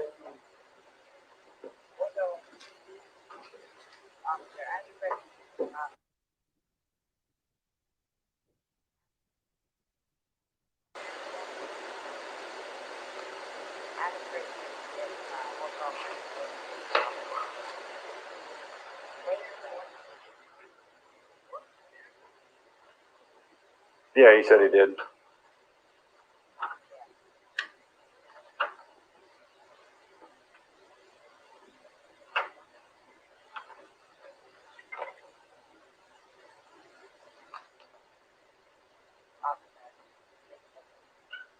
We're gonna try. All right. Him on the phone in the background.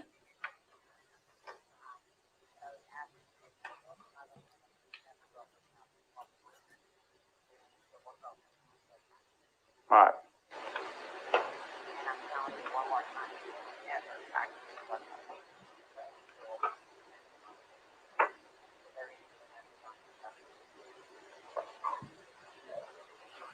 Kat, I did not hear her saying anything about a girlfriend now, but back then when they were in the garage talking, I heard something like he has a girlfriend, but I don't want to make any assumptions. I definitely going to ask Dawn if he can clear that up for us.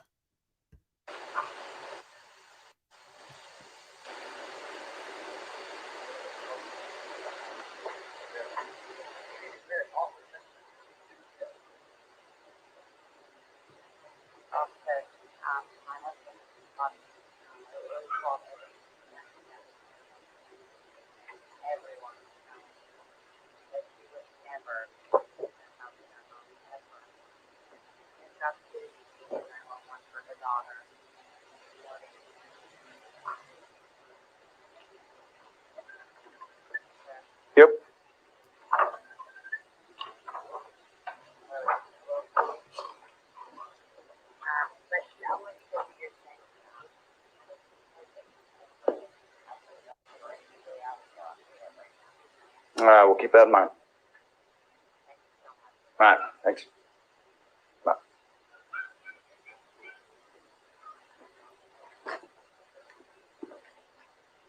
Have you seen that look?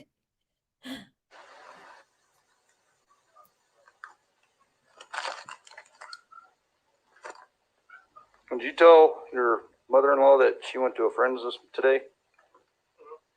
Yeah. What friend? That's really weird because he told that Coonrod as well. So why is he you know, that indicates Coonrod's not even listening because he told him like maybe twice or 3 times even that Shanann said she's gonna leave for a play date with the girls. So I was going to a friend's house, so that's all I knew. Who was she supposed to go to? That's all she told me. Said she's going to a friend's house to take the food. When did she tell you that? This morning when we were talking about 4 and 5 o'clock.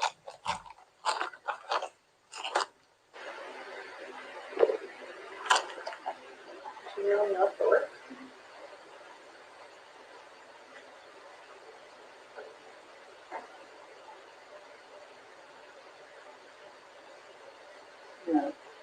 Also, he must have said that to Sandra when he was out in the field and she called him after calling the school, because on body cam we have nothing, or we don't hear him saying she went out on a play date with the girls to Sandy, and he spoke to her on Atkinson's phone, so he must have told her that in the morning.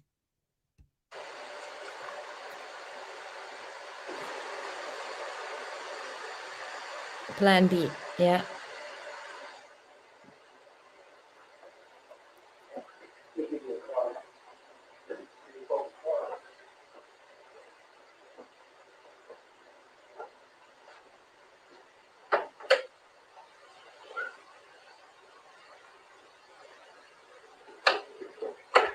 Yes, Catherine, and I think he now is realizing that some people are going against him, possibly.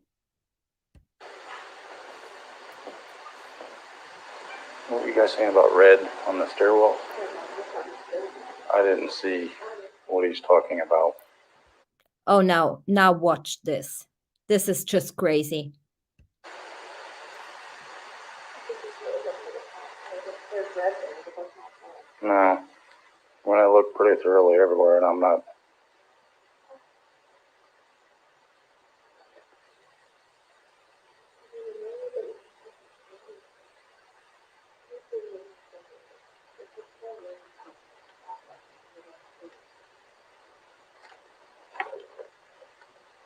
Yeah, no, it's.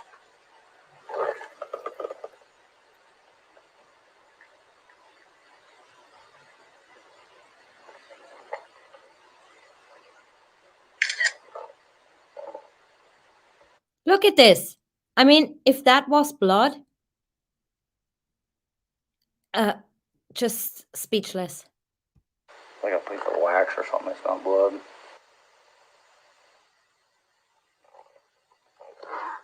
I don't see any signs of a struggle.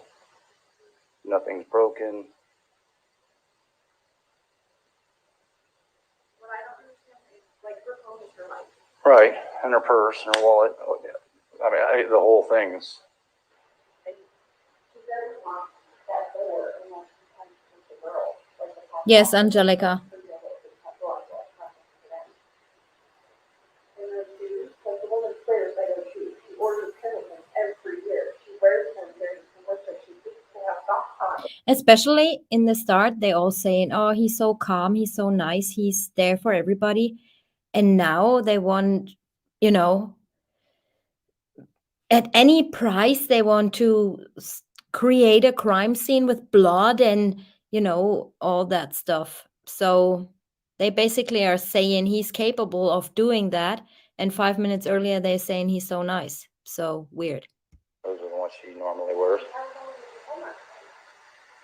That's her. This is the suitcase she had yesterday.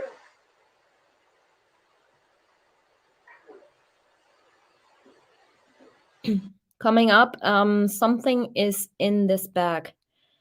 He cannot take his eyes off that blue bag.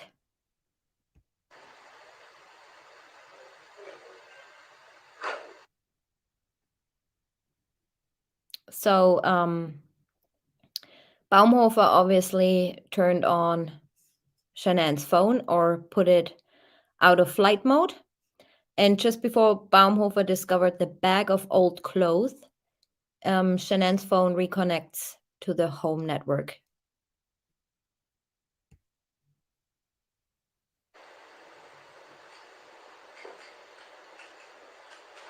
The stuff she had last night. Yep.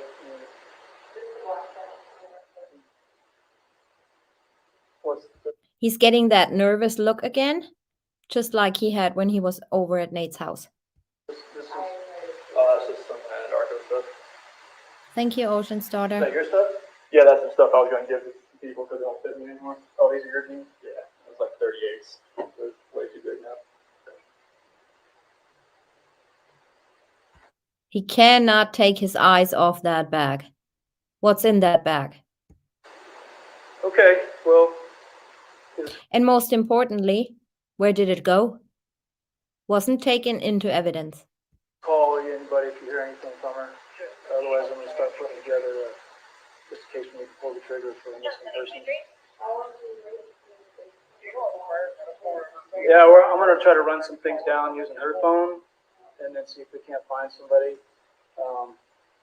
If nobody's heard anything at all, then, they'll probably pull the trigger a little bit quicker. Go that route, so. I mean, you can do that now. You know, there's no reason, I mean, as far as like walking through fields and stuff like that, you can do that now. If you guys wanna start that, there's no reason you can do that right now. Okay. Absolutely. So, the other things I'm gonna do is a little more, detailed as far as digging into friends and addresses and things like that. But by all means, you have to call hospitals and, you know, hotels even, so she's checked in anywhere, whatever. But, all right, I'll start with the friends list of maybe friends either one of you know about. So, I called everybody that I know that she could but call she and would talk know, to. okay. If she has one of those numbers, just Yeah. I guess some of these. Okay. Want to talk before we go? What about bank account checking into that? Do we need account numbers or anything, or have him call? Yeah, find the credit cards. That's why I was asking about the credit cards that they're missing. But none of yours are missing either.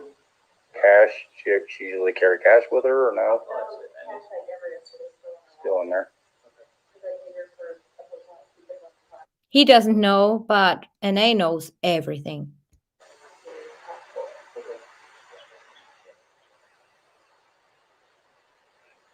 So if she knows her cash is still in her wallet, she must have taken it out, right? Okay. Well, I'll get your numbers. So we'll be in touch. Maybe one of us will be in touch. There's some things we have to do before we go just flat out this person. Stuff today. Is it good or bad that you know my son? I just have to ask. I know everyone. He knows a lot. Comes with the job. Yeah. Good or bad? No, he's not bad. He's just, he's friendly. Good or bad, I get to contact everyone eventually. Okay. so if it does go missing person, we like set like a. I'm not sure like how that works. No, actually, it's really not that. Okay. Yeah, it's really not like that. It would have been. Look, Nate in front of the door. That's crazy, waiting to be let in. In the computer system, so she pops up somewhere, and then on top, everybody looking around, asking around. Okay. So really, what it is, we're gonna go back and do now will be part of that process, the missing persons process. Is because we want to find out where she at, the kiddo involved. Yeah. So they definitely want to run that part of it. Is this a pretty current picture? No, No? I've got one. Oh, you did? Yeah, no Okay. Facebook. Okay. So that's where we start, and then like I said, if you want to start calling around, by all means, go for it. Anything you can think of. Give me it seems like no way. will cover any of the bases in the fall, and we'll take care of that part of it. Okay. So, I mean, I've seen people do some really weird things, you know, especially with shattering news, and especially for women, it's a little hard. I'm not gonna, and no guilty, it's just, it is what it is. Okay, it's just crazy things sometimes, and things are gonna change dramatically in their lives. All right, but we'll see, we'll run it down. Thank you. Okay? What lots are we open? You know, Mom, stuff? We're gonna go get in the car so we can go home. You really want to. Thank you, Ocean's daughter. Uh-oh.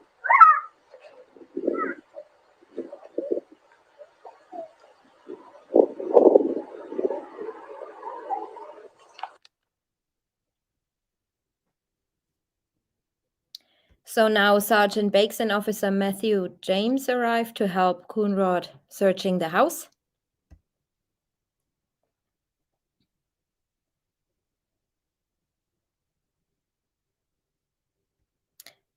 Meanwhile, they arrive at 3:46. Addie asked what was happening. I'm so worried. Watts called Addie and held a 6-minute conversation. Unfortunately, we don't have body cam footage on this at this timestamp. At 3:48, Addie told the group, the police need to look at Chris' cell and computer. And this was obviously found in Shanann's phone group text. At 4:25, his work phone reconnects to the home router, and he was all the time in the house. So somebody, again, listening in or a connection error. At 4:26, Burke asked Watts if Shanann was awake when he left for work. Watts lied and said, I talked to her early this morning between 4 and 5 a.m. I think she went back to sleep afterwards. She was still here when I left. Kid still sleeping. Burke said she was scared, and Watts said he was too. 3 minutes later, his phone connects again. So I'm guessing that was somebody listening in or somebody on his work phone. Yeah, and that's just a double handshake, basically, what's happened here. So here again, the technician could not have known that Watts lied at this stage of the investigation, and he still puts his personal feelings and personal opinions into a report. But we had that earlier. It's disgusting.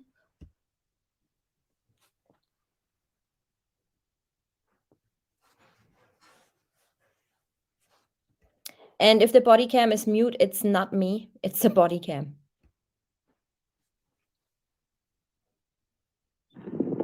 Hi, sir. Here, I'm Officer James Frederick, PD. What's your name? Nice to meet you. So we're just waiting for our sergeant to come over, and we'd like to go through your house. Are you okay with us searching through your house? All right. We'll have you sign a consent form. We just want to see if you left a note or anything inconspicuous, something like that. All right. So if you're good with that, we'll have you sign a consent form allowing us to search your house, and we'll wait for our sergeant to get here. But we'll grab that. You don't plan on going anywhere, right? No, I was just gonna walk around the neighborhood just to honestly clear my head. Which company do you work for? Anadarko Anadarko. What do you do for them? operator. So you work like 7 days a week? 5 and 2, like Monday through Friday. I'm doing 8 and 6 next month. Okay. So today is Monday? Yes. Yeah. All right. Let us grab that form, and then we'll wait for a supervisor, and then you can either stay here or you can go walk the neighborhood, whatever you like. But we look through it. All right. Let's go grab that form. We'll be right back with you, okay? You have to stay here? Yeah, that's fine. I think so.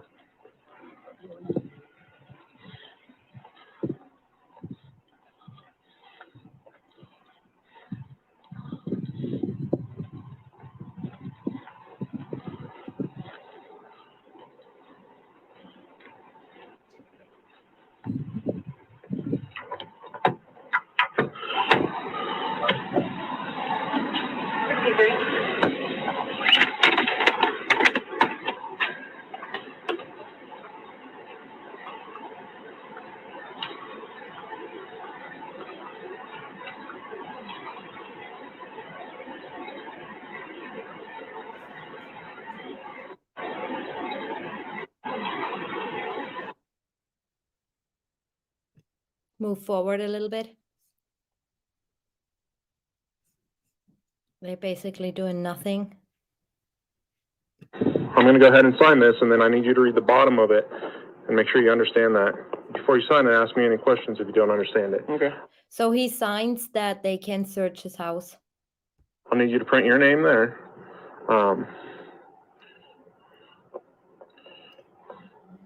So when I list my name on here, it includes my buddies that are with me. Are you good with that? Okay, that's cool. Okay.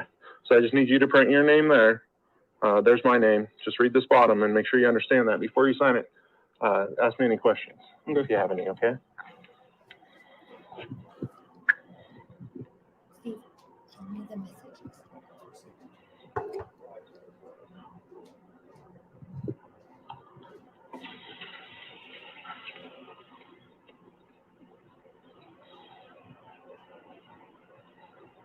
Twelfth or 13th? Today's the 13th.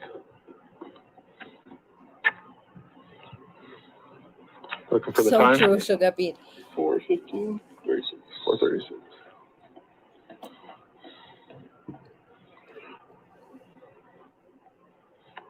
Here. Yep. You have any questions? Okay. I appreciate it. He knows they wouldn't find anything in the house.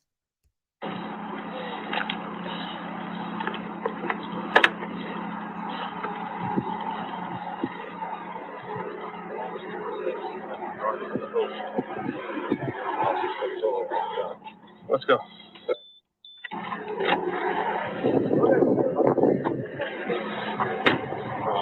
Door has the latch. Yeah.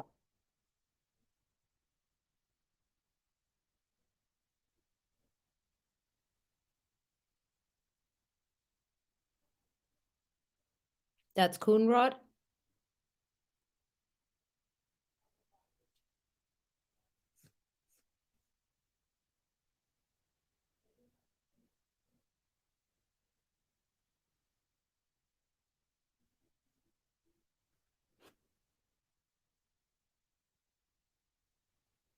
Yeah, a search is going to happen without any gloves.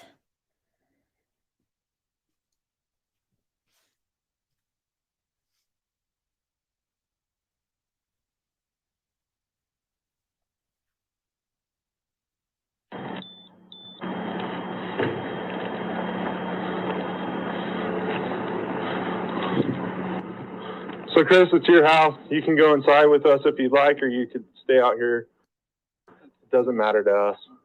Doesn't matter. I mean, free reign, just whatever you got to do. Okay. Like I can show on the deck on the side of the sun, but All right. Whatever you'd like. How long have you guys been married? So, been together 8 years, married 6 this year. Okay. And this is very unusual behavior. That's all out here? Okay. Okay.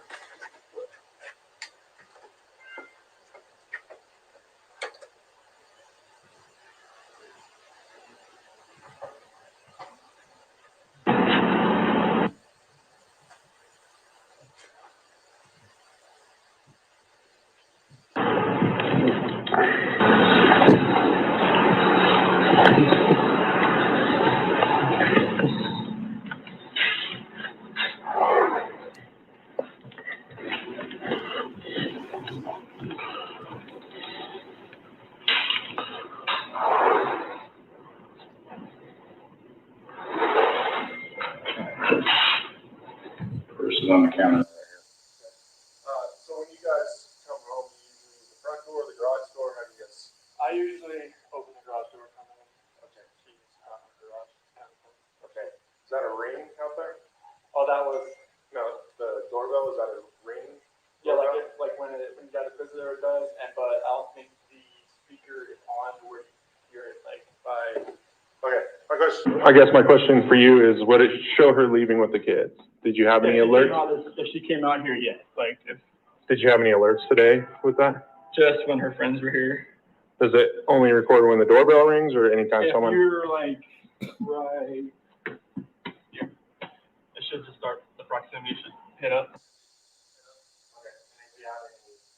Anything on that today? Just her friends. And what time was that? 12:10, and about 10 minutes afternoon. Okay. But nothing between the time when she got here. Not like she got here at 2. Only thing This that morning? was, yeah, 2 o'clock this morning. Nothing between the time when she got here.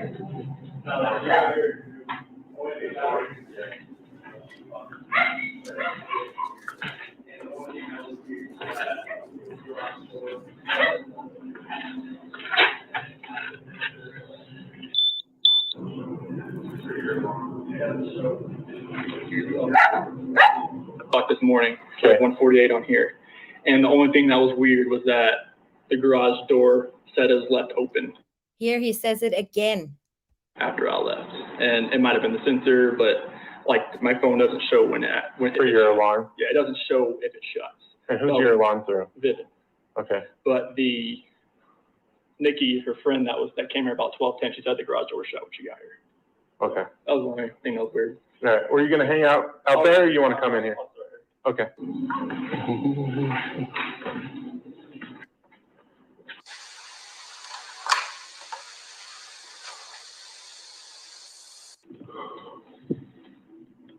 Where's the person? On the camera. Now listen. I'm still recording, so. Yep.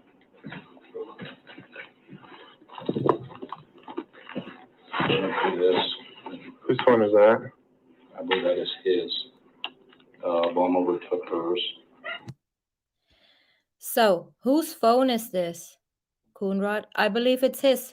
Baumhofer took hers. So his work phone was still on the kitchen counter. Now check this.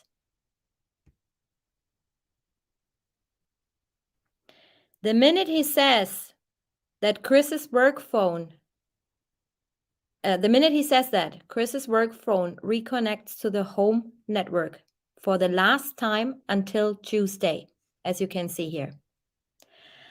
So I'm wondering if there was a person listening in on his work phone, and when they heard, or she or he heard Coonrod say, "Whose phone is that?" they hung up.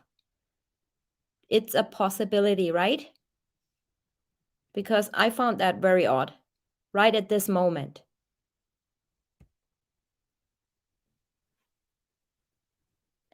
And also, the red cooler is there. We don't know if it was the red cooler he was seen leaving with when he said he wanted to go back out on the field, when he packed blankets and a cooler, because the discovery does not state the color of the cooler, but this just appeared and wasn't there before. So he prepared that at some time. Baumhofer took hers.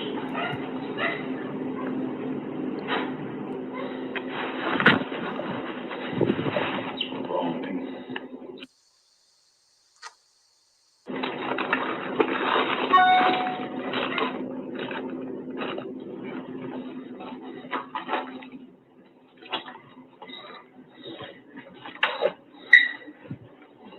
Is that a diary or what is that? It's for work, I believe. No gloves. I like motivation stuff. Now he cleaned up as well.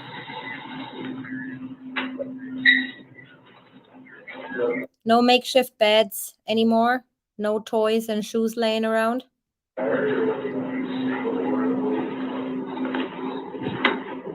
And he prepared the cooler.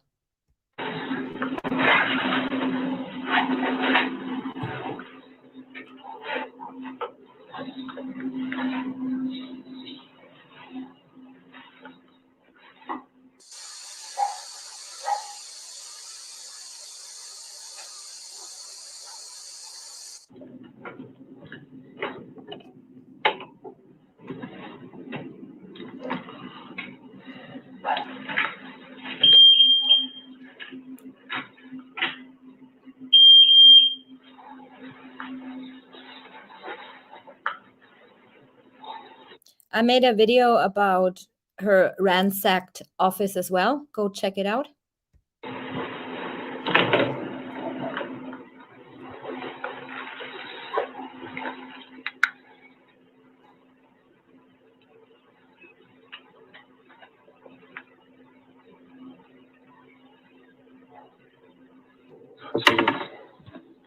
Very neat for having two little kids. Oh no, sorry, I take it back. He did not clean up. Just saw it.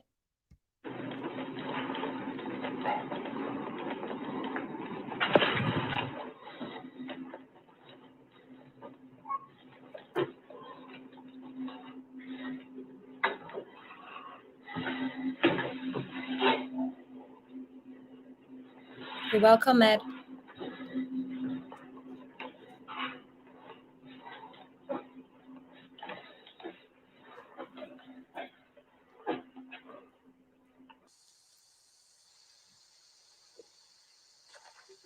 This is where I found Mr. Rusek's bank statement.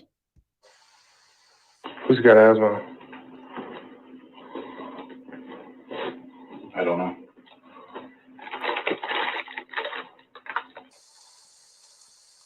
Kids need medication too, and apparently she didn't take their medication either. Yeah, Celeste, the kid. Mm-hmm. And what he also did, I noticed, when Coonrod first came into Shanann's office and opened the closet door, there weren't those white bags.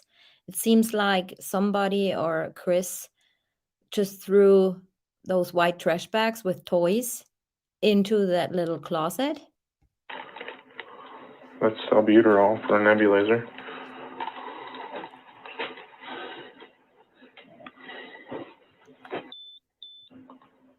Thing for an inhaler.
Find an ID? Yeah. We already out here. Nothing in the car.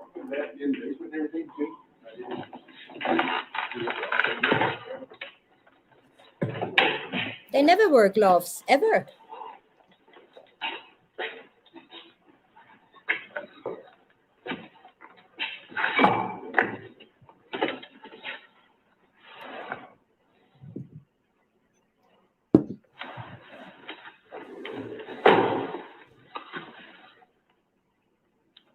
Dispatch Frederick 988. Can you log 528 Zebra John Victor?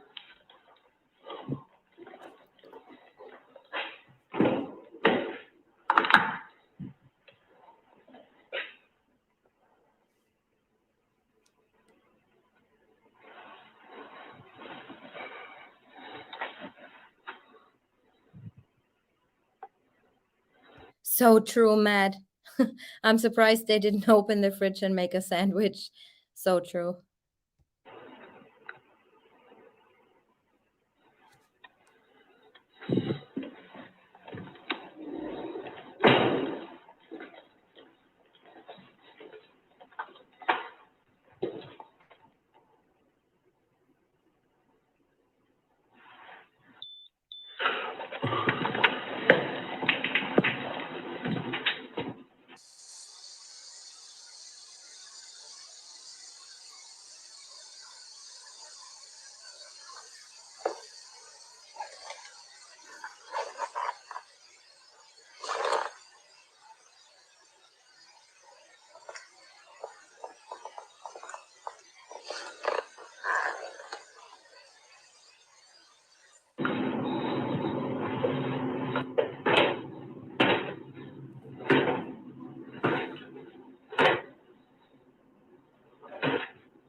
Hello? I'm down here.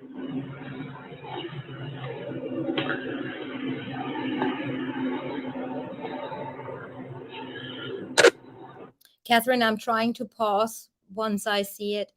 They are under the stairs, right?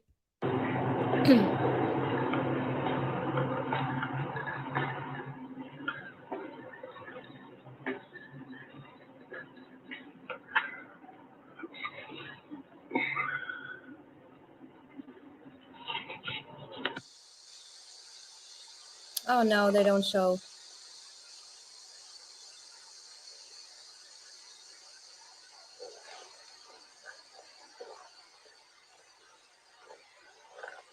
You should have done this like first thing. Now it's too late.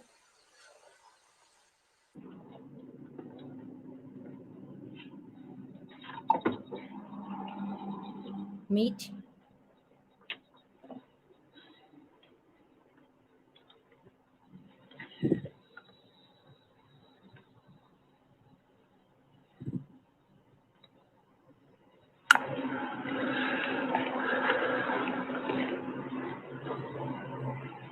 Yeah, I think it's in the dog search video. Nothing. They are really organized people. But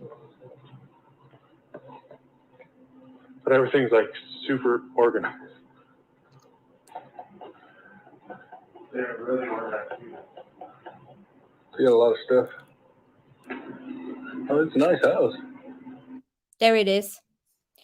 So Catherine saw that 2 window screens were removed from a window he was possibly going through in and out of the house, so he wouldn't be seen by Shanann on the camera.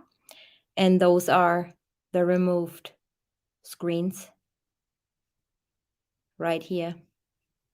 But next time when we go through the dog search, I'm going to show you a clearer picture of those.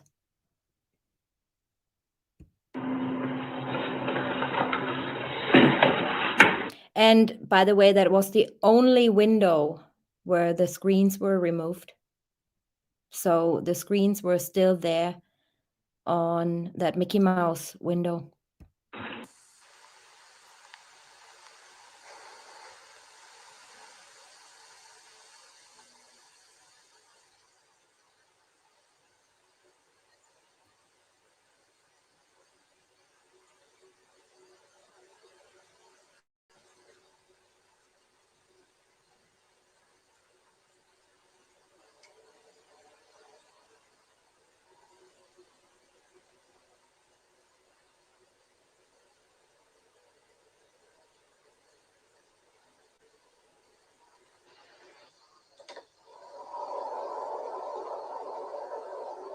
First time they look into that cupboard. So it's different body cams mixed together.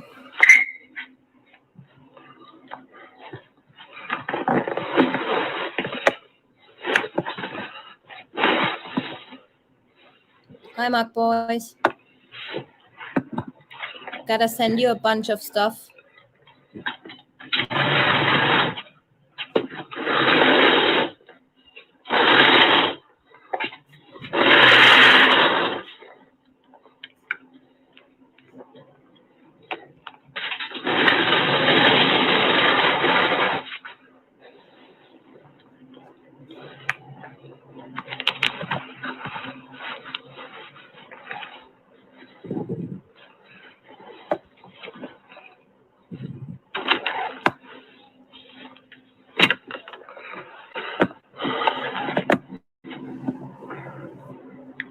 It's like he's pushing beds and furniture.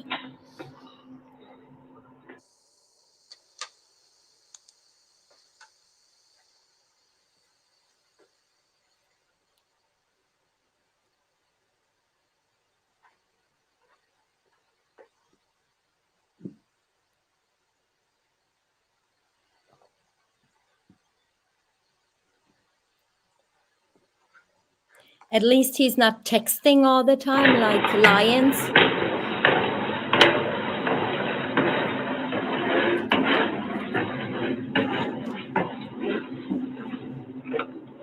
So the shoes are still there.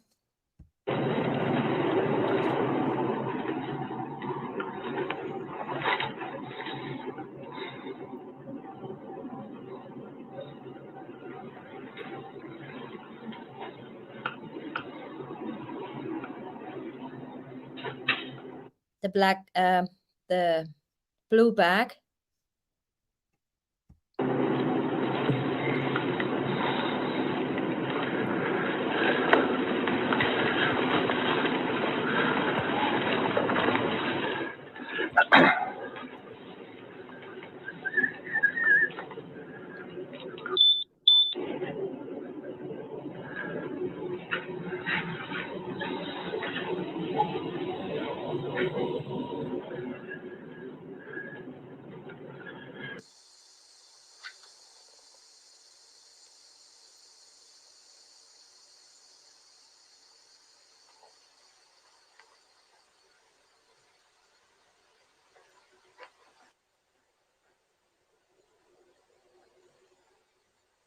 I looked at the sheets and the comforters. I don't see anything. It's kind of odd. Nothing's on the bed though. Oh, that wasn't on there? No, this was on here. It was on there? No, Was it? it was like we found it like this. I looked at these. There's no.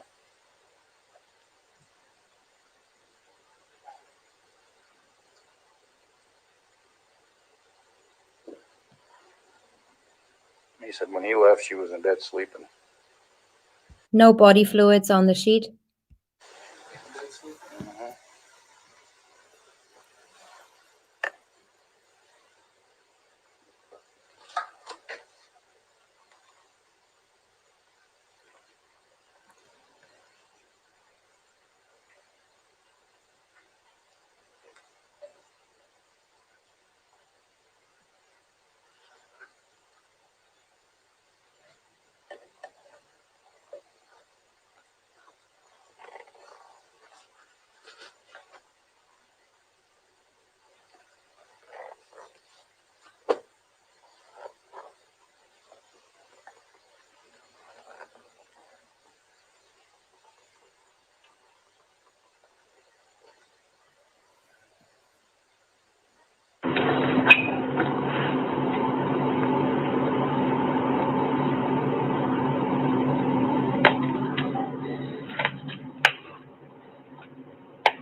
He is really out of breath.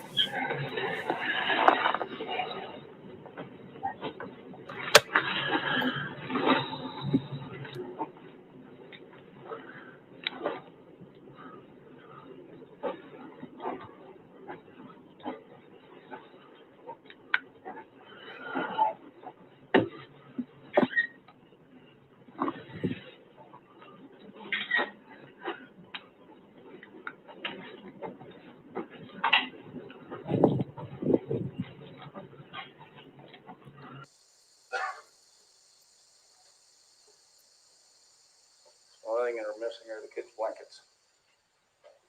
The kids' blankets are right there. One is in the corner, the Yankees blanket, and the other one, the pink one, is in the trash can in the garage. Only thing that's gone is the kids' blankets, like their binkies. That's the only, they won't go anywhere without them. Yep. Car seats are in the car. Keys are in the or on the center console of the car. Her cash, all of her ID, everything's still here. Phone's here.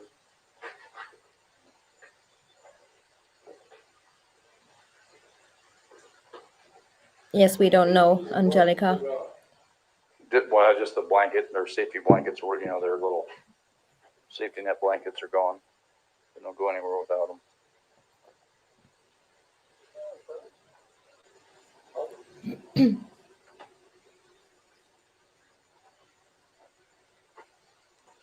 Kids' bedrooms.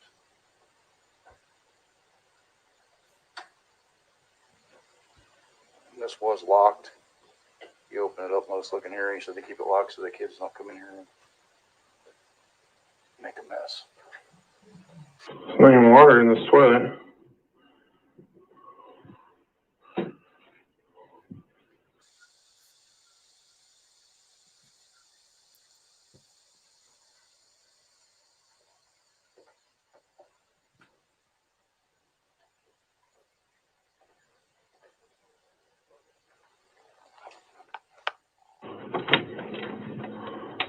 Really nice house, huh?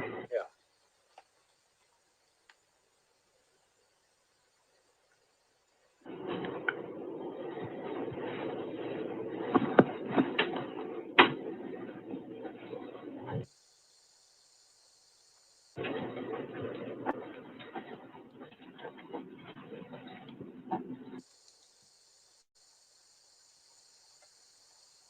How neat the cushions are.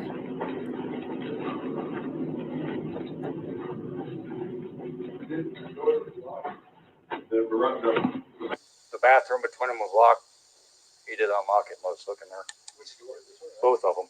They lock them both so the kids don't get in there and get into stuff. He said he left it unlocked before, and they got in with like Vaseline and made a huge mess.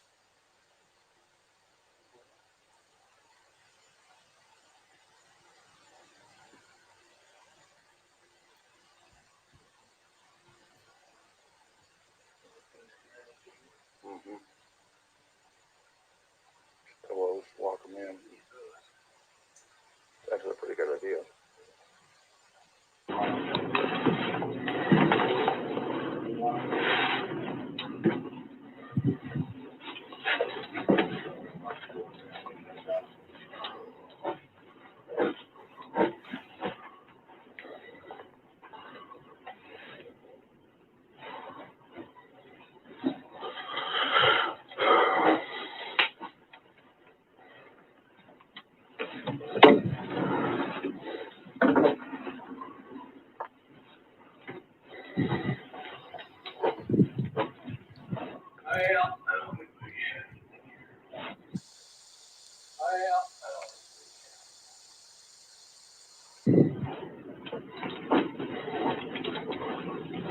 So she, See how neat the pillows are?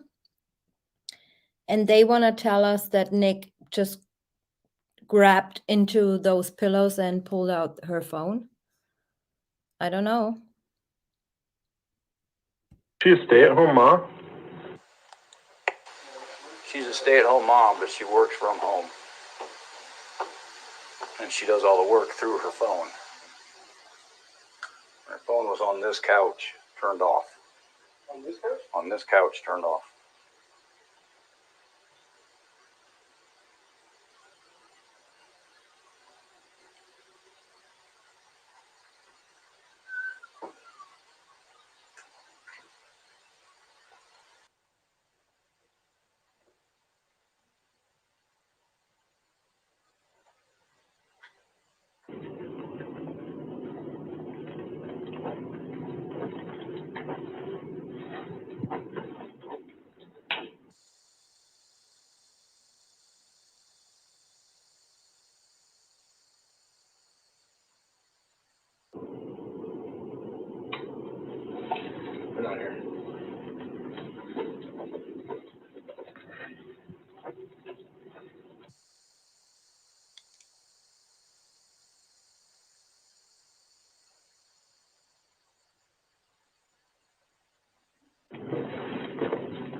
What?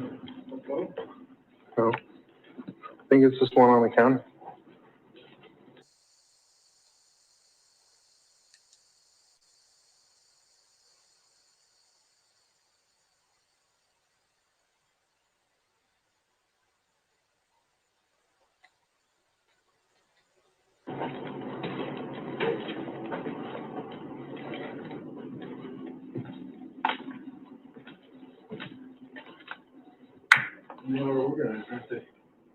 Like super organized.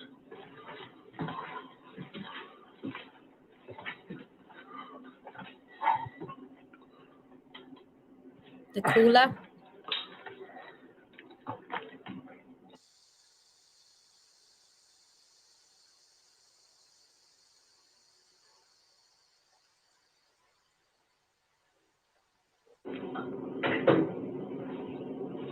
Hey, did we go in the backyard at all, Kenny? I did not, well, I walked around initially trying to look in.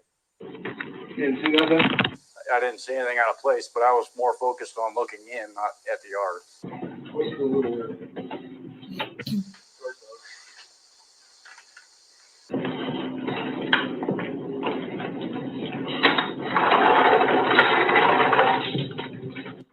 Water in there.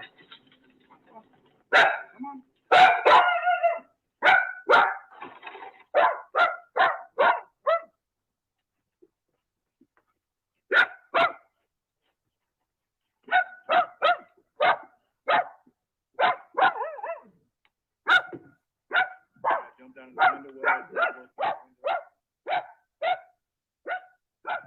First, they said she was diabetic, so I was thinking he was passed out.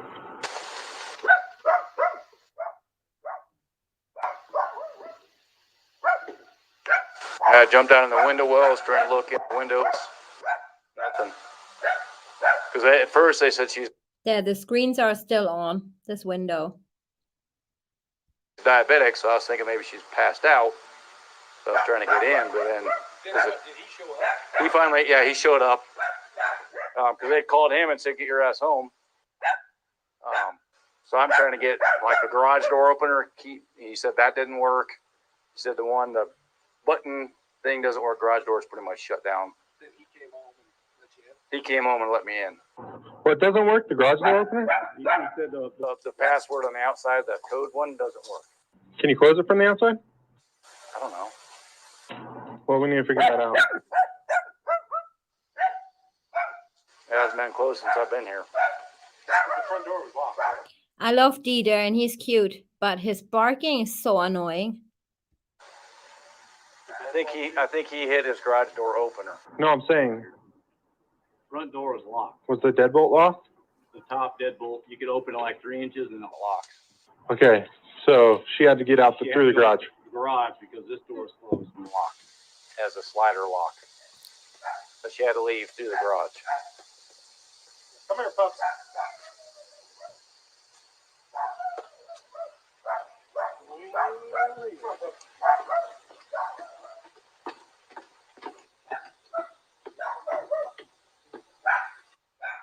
There's a house right on Steeple Rock. I might have really good video, but they're not home. It's aiming towards Roman Hill and Steeple Rock. Right next door, he's got it and it aims this way. It hits between, there's a tree and the garage. So at 527, Chris goes out, gets his truck, backs into the driveway. And what time was that? 527 this morning. He said he had to load up a bunch of tools. Neighbor said he never does that. He normally just grabs his backpack or whatever and walks out to the car, throws it in and leaves. This morning he backs in and it's on video at 527. But he backs like into the garage partially because you can't see like the tailgate area, so you can't see what he's loading. You don't see him loading anything up. And when you look in the back of the truck, it's so full of stuff. There's no room to put anything. And we watched the rest of the video to see if anything came after that? Yeah. You don't see him loading anything in his truck and not on the back because there's no room to put anything. Just saying. Yeah, he watched it and he said there's nothing. He said it's really good. It'll pick up any kind of carb movement, but it never at 148. Your RP drops her off. It doesn't pick her up. pulling in, it doesn't see the wife getting out. It just picks it backing up and leaving. So it's kind of choppy. She cut a left. So I'm just trying to get more video to.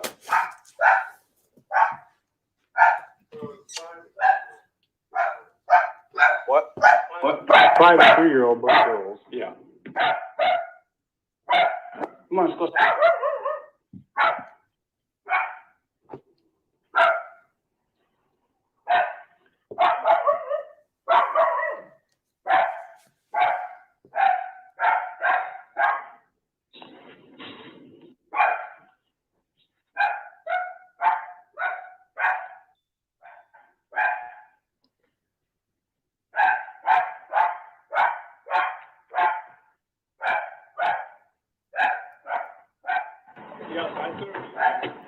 No, we went in the back, so she's in the house now. So does your garage door pad work? No, not on the outside. There's a radiator right here, and every time something right here got busted and it pulled out. So you'd have to just hold it down, but it won't do anything. It's 2385 is the code, but I can never get it to do anything. Can you close the garage from out here? I gotta have you gotta have the Opener? with you. And so does she have an opener? Yeah.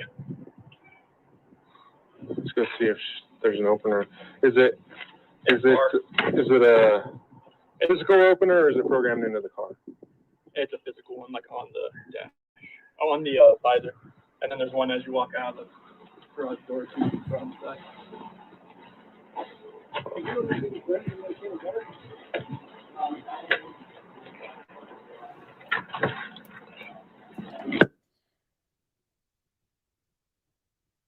Not me. It's the body cam.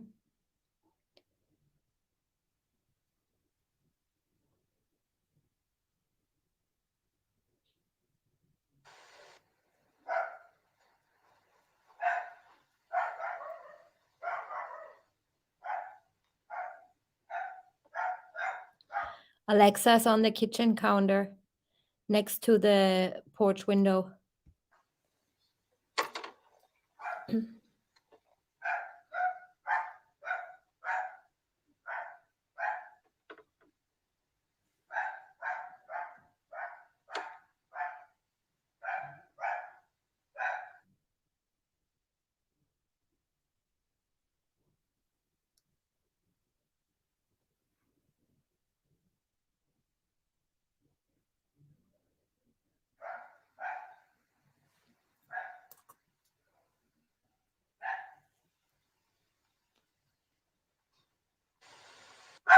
Well done.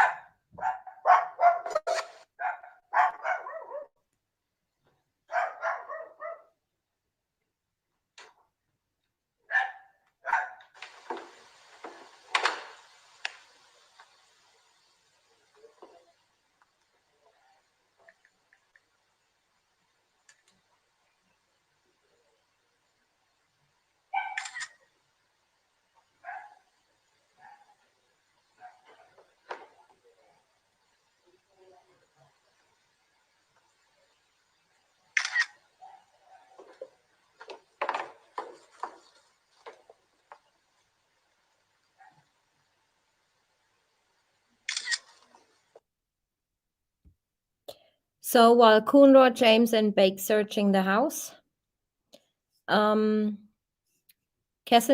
is calling Chris, and that call went straight to voicemail. The discovery states at 5:01, Kessinger made 2 unanswered calls to Watts, but that is wrong. It was only 1 unanswered call. And you see in a second.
check the trunk of this.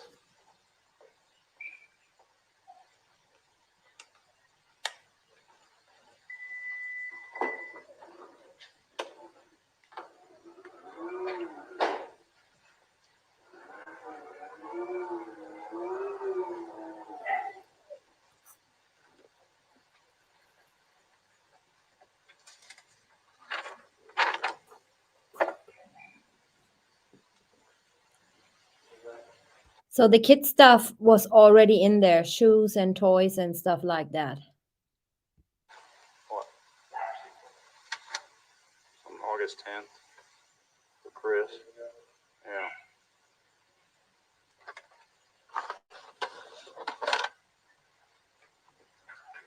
Code 4.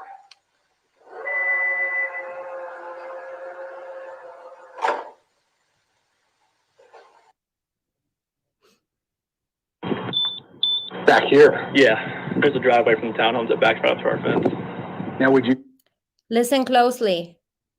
There's tire tracks in the back around the fence, he said. You think that's a female friend or a male friend? Honestly, I'm not gonna say anything about it right now. That was the first unanswered call. That was Kessinger calling him. All right. Well, we appreciate you letting us go through your house. See if that was something launched. No problem. I'm Definitely not in there. no. Hey, hold on one second. Call you back. That's her calling him the second time at 5:02, and he picks up. There. The second call at 5:02 p.m. was not unanswered. So as you can see here, that little screenshot of her phone records, 1 minute. I mean, the phone company does count 1 minute, no matter if you talk for 20 seconds or 5 seconds. And the call went through. Otherwise, it would have said voicemail or deposit call. Bye.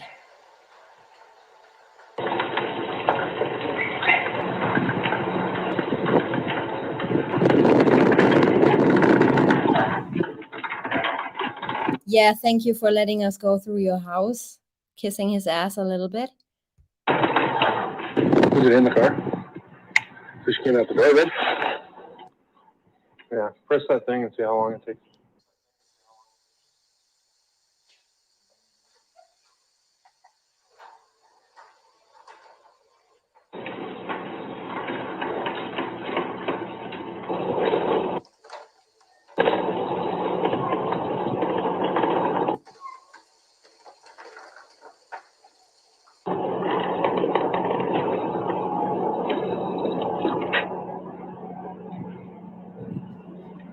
Another thing, if they would be still in there alive when he left in the morning, those garage doors to close are very loud.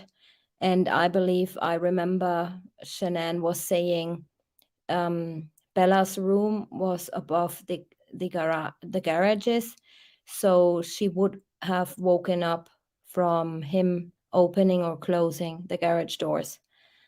So yeah, I stand to my opinion. I believe the kids were taken out of the house before Shanann got home, and Shanann was taken out through the back.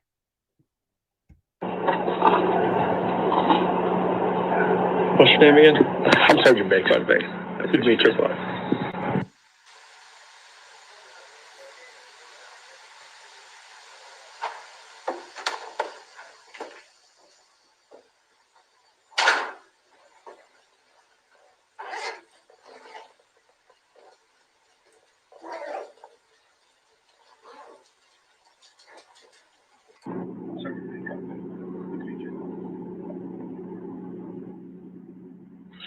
So she doesn't have any family or anyone around here? Neither of us do. They're all back in North Carolina. We moved here back in 2012. She have any friends around here? Just for friends? Yeah. Yeah, she's got friends and Frederick, Erie, Aurora, that part of Erie, Broomfield, Parker. Have you tried to contact any of Oh them? yeah, we've exhausted every option. Last thing I'm gonna do is hospitals. I mean, hotels. I mean, there's so many, but And no one's heard from her today? I see.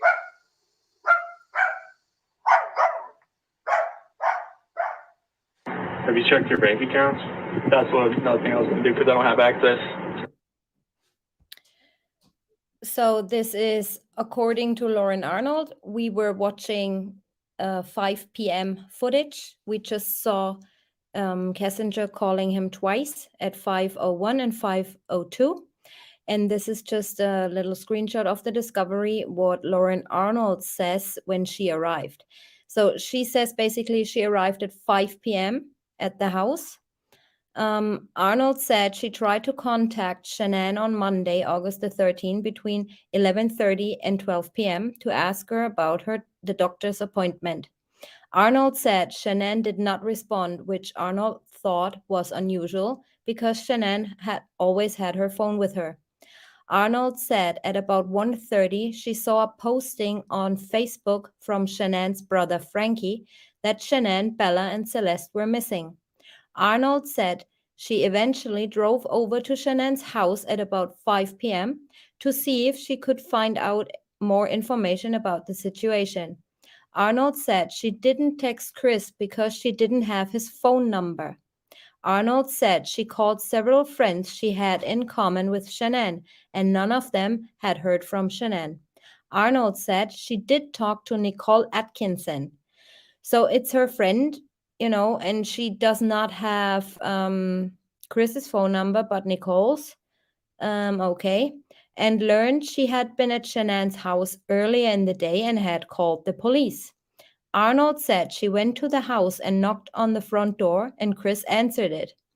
Arnold said Chris gave her a hug and invited her inside. Arnold said she saw Amanda and Nick Thayer inside the house as well. Arnold said she asked Chris if he was okay, and Chris replied no. Arnold said as she walked into the house, she started looking around to see if she could see anything that might indicate where Shanann and the girls may have gone. So have you guys seen Amanda and Nick at around 5 p.m. or Lauren on body cam? I have not. Then and she said she left by 5:30 p.m. Arnold said she first noticed that Shanann's flip-flop shoes were by the front door.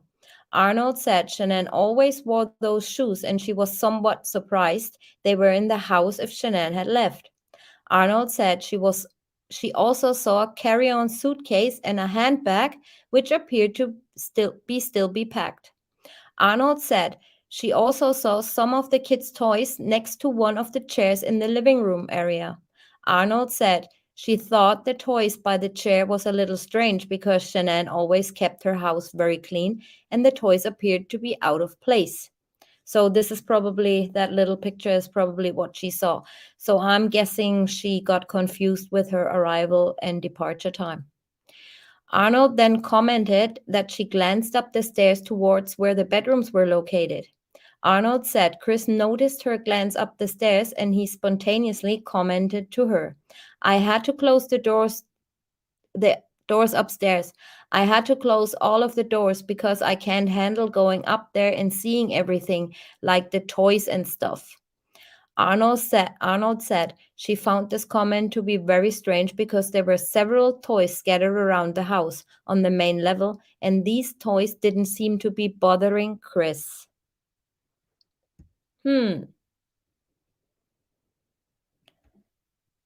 Arnold said she asked Chris if he had gone out to look for Shanann and the girls. Arnold said Nick Thayer answered this question by saying the police told them that going out and looking for Shanann and the girls wasn't going to do any good. Arnold said she then asked Chris again if he had gone to look for Shanann, and he repeated that what Nick Thayer said about the police telling him not to go looking. Arnold said she thought it was very strange. Arnold said, as she was talking to Chris, she noticed he was wearing a tank top shirt and she was checking his arms and hands for any signs of injuries. So also she would have thought that he was capable of doing something to her, even though they all said he was such a nice guy. Arnold said she did not see any injuries on Chris. Arnold said she noticed when she was asking Chris questions about Shanann, Chris would avoid eye contact with her and he would look at the floor when he would answer Arnold. Arnold said she thought his behavior was strange and commented that Chris didn't seem concerned about Shanann or the kids. Arnold explained further and said Chris appeared to be somewhat confused and he didn't appear present in the moment. Arnold said as she continued to talk to Chris, he mentioned he was going to try and go back to work on Tuesday. Arnold said she thought it was weird for Chris to want to go to work when his wife and kids were still missing. Well, now we know why he wanted to go back to the site, right? Arnold said Chris explained that he didn't want to be in the house and he didn't know where else to go. Arnold said she left the house around 5:30 p.m. This was the last time Arnold spoke to Chris. Arnold said she drove around the neighborhood for a few minutes to see if she could find any sign, I guess that would mean, of Shanann and the girls. Arnold said she did not see anything useful, so she went home and started calling friends and asking if anyone had seen Shanann. Arnold said none of their friends had heard from Shanann. Arnold said she saw the interview Chris gave on the television Tuesday night. Arnold described Chris as cocky, and his interview appeared to be rehearsed and odd. So, first of all, Agent Sentner asks her to show her phone where she called or messaged Shanann. She couldn't provide that because there were no messages and no phone calls. Then also, I think she got confused because Nick and Amanda arrived later that day. Also, this is like a 2-page report of a 2-hour interview. I'm going to be playing that interview maybe next week. So yeah, it's very important that you guys always listen to the interviews and not believe only what that written report says, because he left out so much. Through here. Let's go check those and see if she pulled any cash out or if there's any strange charges or anything. Okay. Can you log? I can't log in because she does all the finances. Okay. So I know her password. I just don't have her used already.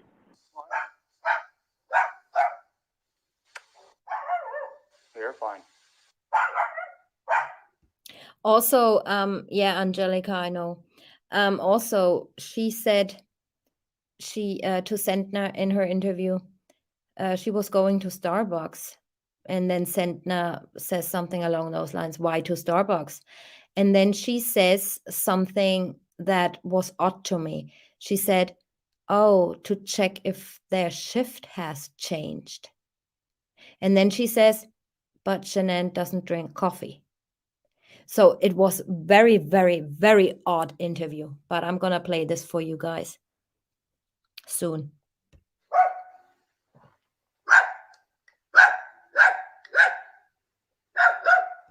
And she also, sorry for interrupting, she also set up a GoFundMe for the family that made $160,000. And in a Facebook group or on her Facebook page. And Sandy was also asking her to create a search party and a GoFundMe.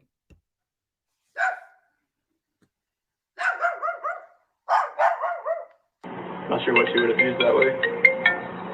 Sorry, my phone was just blowing up there. No, you're fine. Who do you guys bank through? USAA and Chase. Can you call them to see if there's been any activity? Any withdrawals or anything? And then the suitcases that she came home this morning with, which ones were those? Was the one? That's it, right? Yes, Misty, a Starbucks cup was found. Right there. Not the one in the bedroom? Mm-mm. That was from the last trip, or when we just got back a few days ago from North Carolina. She went to Arizona like 2 days later. That was one we just got put back down in the basement.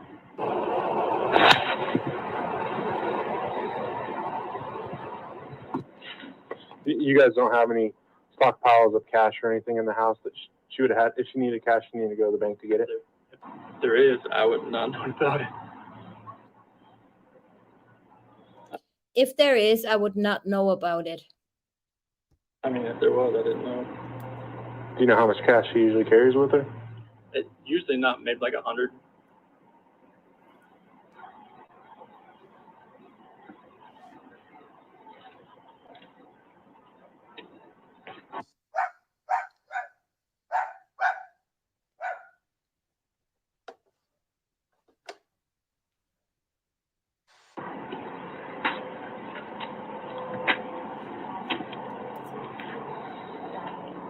Your turn signal's on. Been off. I may have to turn in a hurry.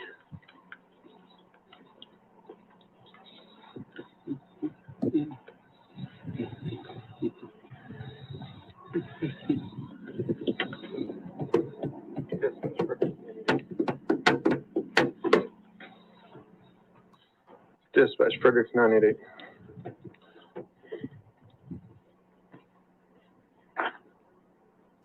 In the written report of the discovery, when they search the truck, it states that he had 2 large totes on the back seat. And these are the totes the forensic technician, the crime scene guy, took into evidence, and also what Chris said he loaded that morning onto the back seat.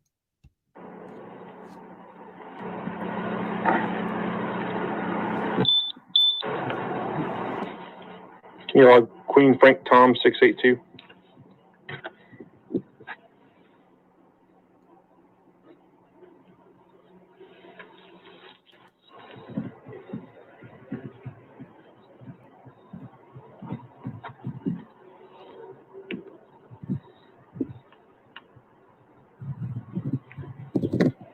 This is the truck you always drive?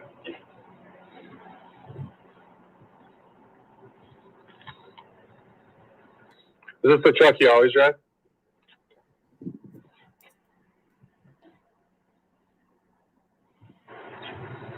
I'll go in there and get the card. Yeah, you can go in the house, yeah.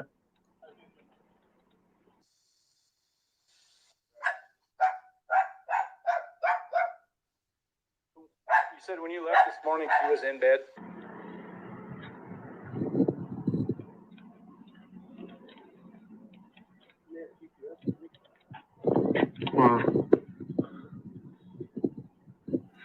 I don't know, there's no computer in it, so I don't know how the GPS, if it's computer, yeah.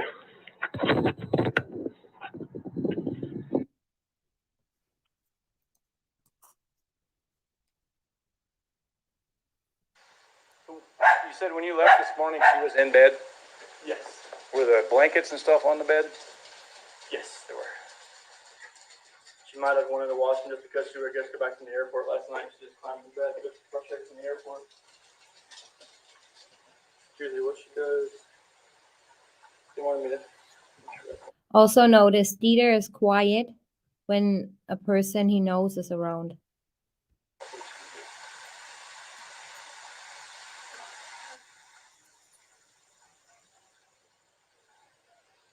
What shoes does she?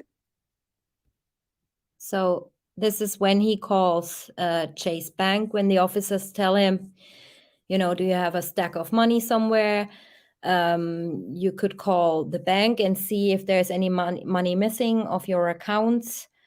And Watts called Chase Bank and held a nearly 2-minute conversation. He called a separate number for Chase moments later and held a 2.5-minute conversation. Those flip flops?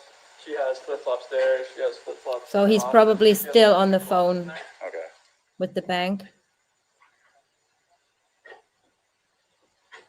He has his bank card in his hands.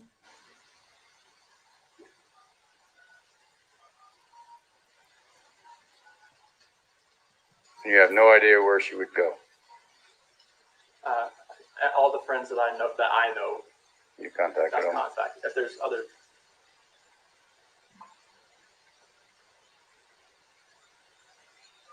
that's the only ones that I know of. I mean, there could be people that I don't know.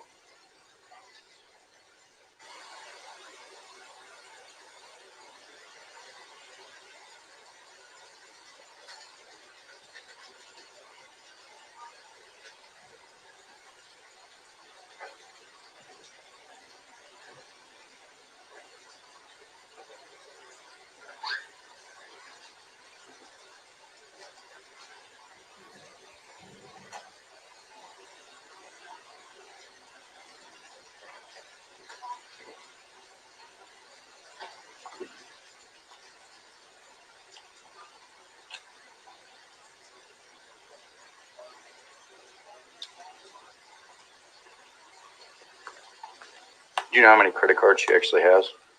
Credit cards, no.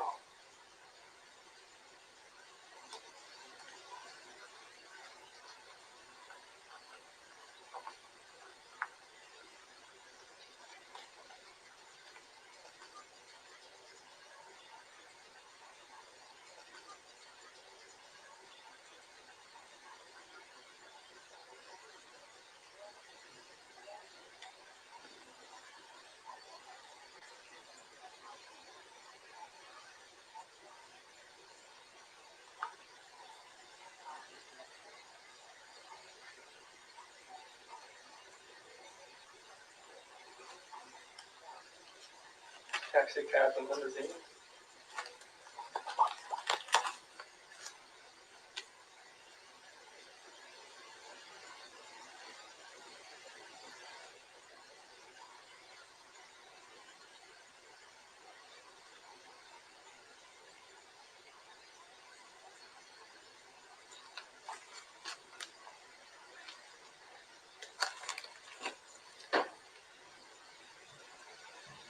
Most recent one on the chase is a taxi cab and limousine company for $15.32. When? August 12th. Did they say where? No, it says a merchant known as Taxi Cab and Limousines.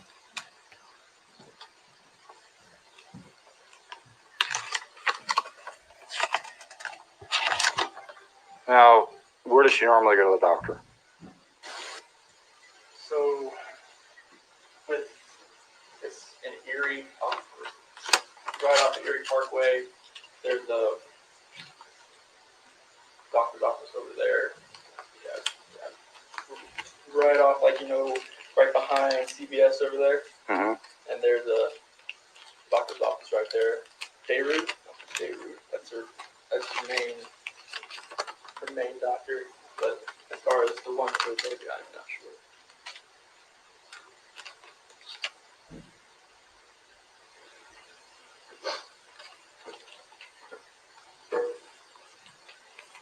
She called school first, yeah.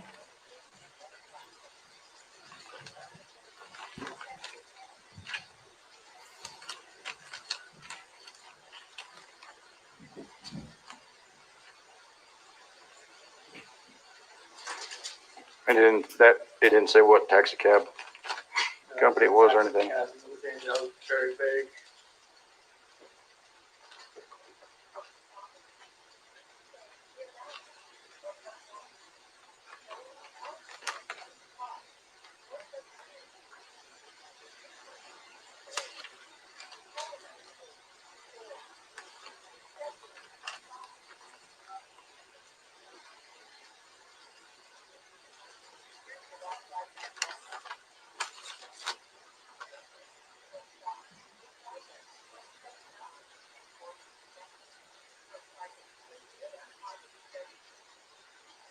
August 13th, $27 at Target.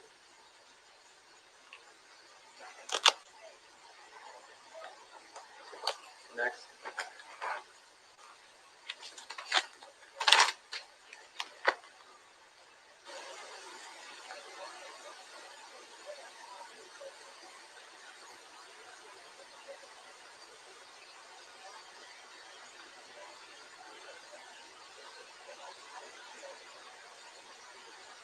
So he's on the phone with the bank way longer than the discovery states.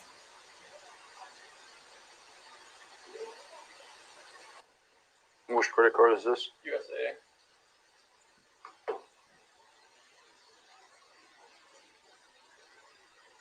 And you guys have the same. It's the same account.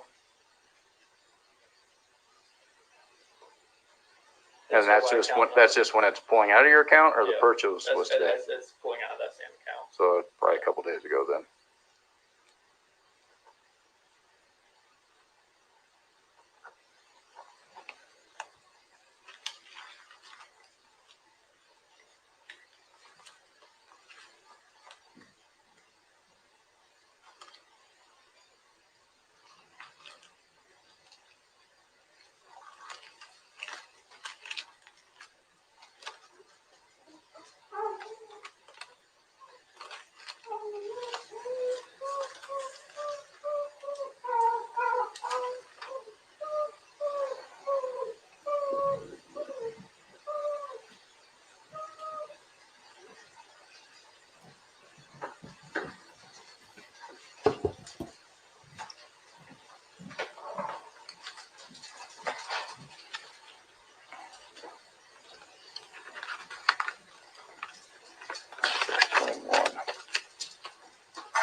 Tito's probably starving.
Did it say where it was for? No, it said Target. And there was a taxi cab limousine purchase posted on the 12th.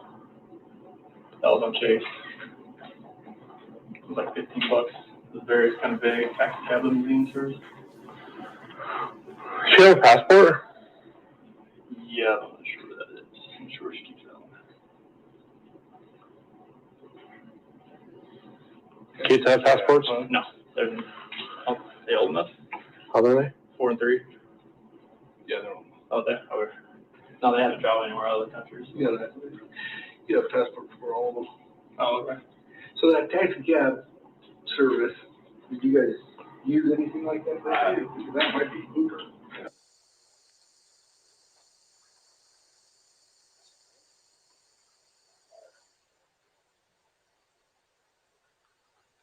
This guy said when he came down the stairs, I'm out of here.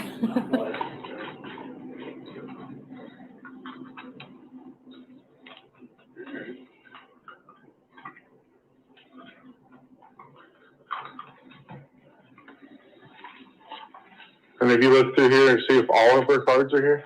He doesn't know I how don't many she know how has. many she has. She has different ones than me as far as credit cards go. Like we have the same debit cards, the same account, but like These are your debit cards? yeah, those are the same account. Got a picture of all of them.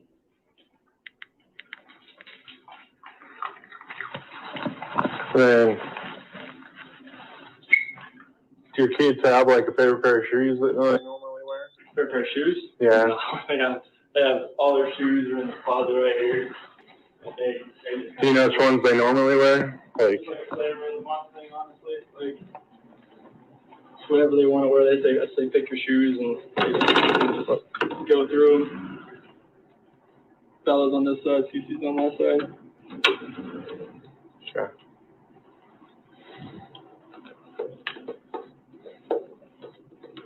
Your kids take any medication? CC takes Singulair and Omeprazole. How often?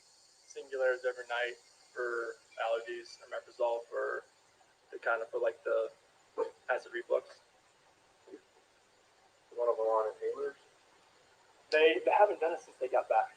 Oh, I think it might have ran out because the last one I saw had 0 on it, so we hadn't refilled that yet. From North Carolina. Yep. And when did you guys get back? I think it was I went back to work on the 8th, so we got back to the 7th. And then she left Arizona on Friday. We got back last night. Cops leaving soon. She had the kids And with her last night? Yes. Or you had the kids? Arnold is Yes. nowhere to be seen. Okay. They went to a birthday party yesterday over at a friend's house down the street. And then, did someone sleep in the basement? I did a few times the separation thing. I just How recently? probably about 2 nights ago, 3 nights ago when she was here. So probably last time was Thursday night, Friday. And then your kids, do they sleep in their own beds Yeah, or do they they- sleep with you guys? Those 2 adjacent rooms that connect to that bathroom. You're lucky.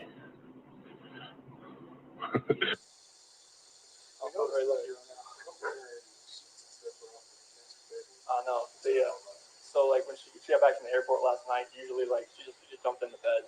So like most of the time when she does that, she'll want to wash her sheets the next day to get the airport off. But since she just came off the airport, that's the only thing I can think of. But they were still on it when she was in she bed was when in you left? bed. Yeah. So you were in that bed last night? Yeah. I was up there because the monitor and stuff was up there. I was waiting for her to get back home. And then she works from home? Is that right? Yes, direct sales. Okay. So she works from phone, anything, the computer. And then is that the office she uses for work? Oh, she can do anywhere in here. She can sit on the couch. Oh, okay. She doesn't have like a designated area. No. She can go anywhere.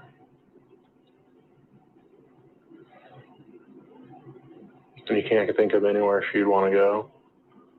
She go for walks around here? No, I go for runs. She doesn't really do anything as far as go for walks or anything. And you've talked to all the friends you guys have around the area?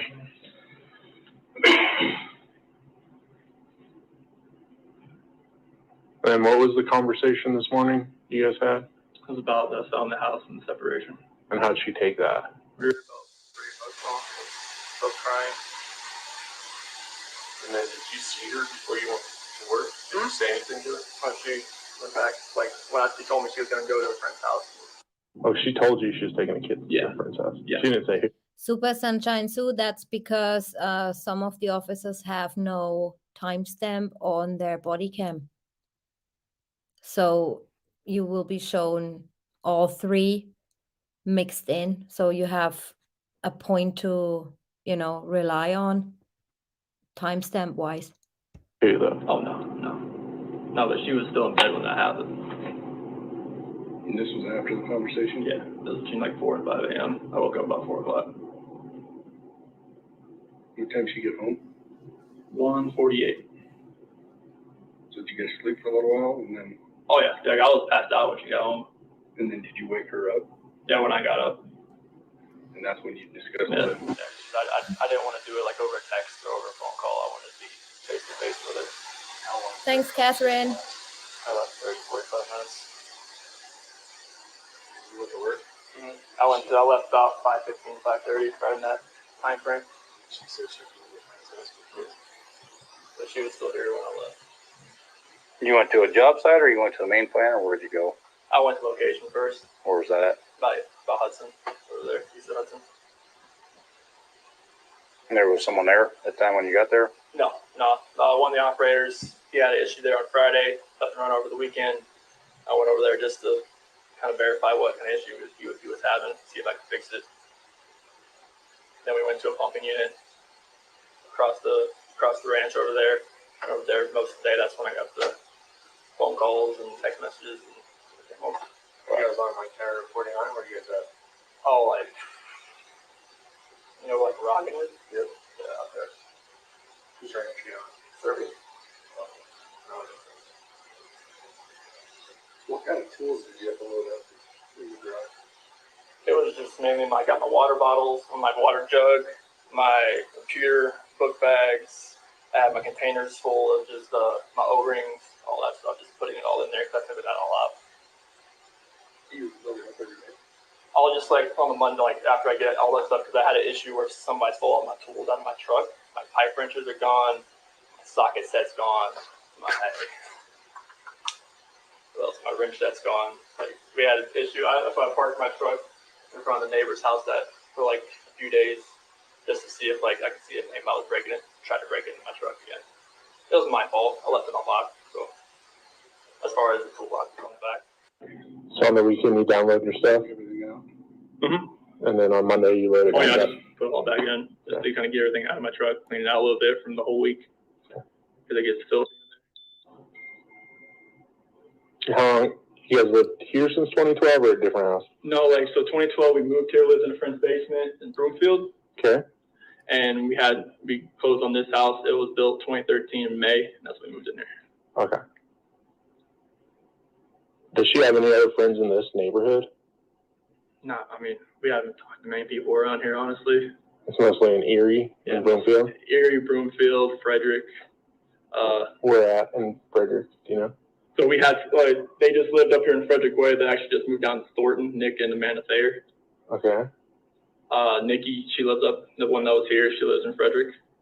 The one that dropped her off? Yep. Okay. Yeah, she lives over there building that new stoplight, that bridge over there. Right. Okay. And you have no idea of which friend? So all your friends pretty much have kids the same age? Mm-hmm. So it's hard to... It's really hard. I've exhausted every option I know of as far as friends goes. Like Nikki knew more of them because she's a woman, and that's about as far as we could go as far as all the friends that we could think of. All right. So if you talk to some of her friends, tell them that we're looking for her, and we just need to make sure that she's okay, and she can call. She doesn't have to call you. That if that's what she's worried about. You're trying to get a hold of her and she don't want to talk to you. So have them refer her to us if they know where she's at, is what he's saying. Just so whatever's going on between you guys, that's between you guys. That's fine. We just don't want to waste resources looking for her if she's actually okay. So if you can relay to the friends, hey, I understand she doesn't want to talk to us, at least have her call the police so that they know she's okay. Okay.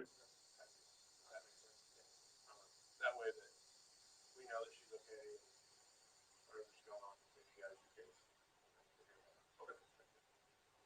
Do you have any questions for us before we get out of here? Call area hospital, call hotel. Someone said she was diabetic. She had her friend Cassie in Arizona. She's a nurse, and she got low blood sugar when she was down there. That's why I brought that up. Oh, She never had seizures or blacked out or anything, though, from it. It was just like that. The long time ago before I even met her. She had a horrific car accident. I think she might have blacked out or had a seizure. Just couldn't really figure it out. Like she just had a car accident. She just flew out of the car. You have his contact info. Or I think the detective did. Yeah, Dave got all of it. And if you hear, did you get a card or anything? For the detective, yeah. Okay, so there's a dispatch number on there. Okay. If you hear anything from her, call that number and let us know, and it'll just go straight to our dispatch, and then an officer will call you right back. Okay. That way, our main concern is to make sure she's okay and the kids are okay. So, if you hear a peep from her, just call us, and we'll call you, or leave us a contact number to reach her so we can talk to her. Okay. What's your date of birth? 5/16/85. What's that? 5/16/85. 85? Yes. What's the phone number for you? 910-309-1702.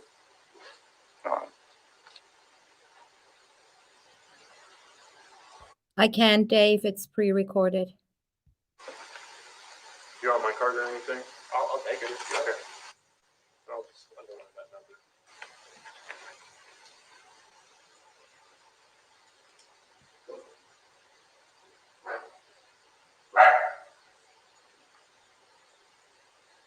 Just call that number, so I will answer that phone 24/7. Okay. So, and then just leave your contact info and the officer will call right back. Thank you. All right. Thank you. Thank you. So they're leaving now. Police is leaving. Still, Arnold didn't show up, and the Thayers weren't there either. So I guess she got mixed up or confused about the times she arrived. So at 5:28, after police left the house, Chris immediately calls NK, but she did not pick up, and she did not call him back before 9:48 p.m. Normally, she's calling back immediately, but there she did not. Was she busy doing other things? And at 5:48, unaware of events, Meadows, that's the realtor, asked if Watts drove by 6508 Saratoga address. Completely aware of events, Watts still replied, just did, yep, that's the exact model. Then at 6, following suggestions by many, Watts searched Google for hospitals near his home. And he called a few, and then down there, the technician gives his personal opinion again. He calls the hospitals and asks if somebody was a patient, and it took him 2 minutes to get an answer. And as I don't like personal opinions in a police report, I crossed that out. He said, I suspect Watts merely called each hospital to create a trail of I can't even read that anymore since there's a red line, concern, and never actually spoke with anyone. And to the right, you see the text messages between Ann Meadows, the realtor, and Chris. Then here at 6:23, Berg asked if Watts had any luck with the hospitals, and Watts said no luck at all. At 6:30, Meadows asked Watts if Shanann was okay, noting she has not taken part in their group text exchange about selling the house. Watts replied, she hasn't been around all day. It's very odd. And as you can see here, that's really weird. You must be worried. Have you checked with her friends or called and reported her missing? And he says, I've done it all. Police are handling it now. Send prayers, please.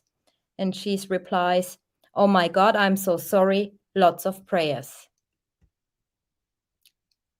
Then at 7, Watts received a calendar notice titled Dinner with Shanann. Shanann had a similar entry, Dinner with Chris, but scheduled for an hour later. Then the technician notes the hour difference indicates she created the entry while in Arizona using that state's time zone. In my experience, iPhones fail to make the transition when traveling to other time zones after an event is entered in the device's calendar. So I asked Jeff, and he says it's not the iPhone who fails to make a transition. It's normal that if you make a calendar entrance at a certain time, the phone will originally remind you or give you an alert at that time you set it up, based on the time zone you were in. So that's not a fail of the iPhone to make a transition. It's normal. So, and that for me, my personal opinion, another indicator that they were not arguing while Shanann was in Arizona, because why would they have set up a dinner? And his personal phone reconnects. That means he was either outside somewhere or he was on the phone, and his personal phone reconnects again to his home router. Then we have Mr. Lindstrom. He arrived at approximately 8:30, and both Lindstrom and Colon stayed there for 15 to 20 minutes. And Jeremy states that he said that he saw that Shanann's mom in North Carolina posted on Facebook that Shanann was missing, and he read it several times because he couldn't believe it. Jeremy said that he called Dave Colon, a friend who lives in Chris and Shanann's neighborhood. He did not mention Colon to the officers when they asked him, is there somebody living around here, to go over and check on Chris. Colon called Jeremy back and said that Shanann was indeed missing, and Jeremy immediately went over to Chris's house. Jeremy said this was around 8:30 and that it would be very unusual for the girls not to be in bed at that time. Jeremy said that he and Colon were at Chris' house for 15 to 20 minutes and no one else was there at the time. Jeremy said that Chris told him that all he can do is wait and hope the police find Shanann and the girls. Jeremy said that nothing in the house looked out of place and that the residence is always neat and clean. So they later stated that Chris was on the phone with his mom the whole time they were present. And then he says he's tired, he needs to go to bed. So he was actually on the phone with NK at 9:48 p.m. So that indicates to me that Jeremy Lindstrom got mixed up with the times and they did not arrive at 8:30, but later that day. Then this is Colon's interview. For everybody who is interested in reading it, I put it up. I'm not going through every single detail.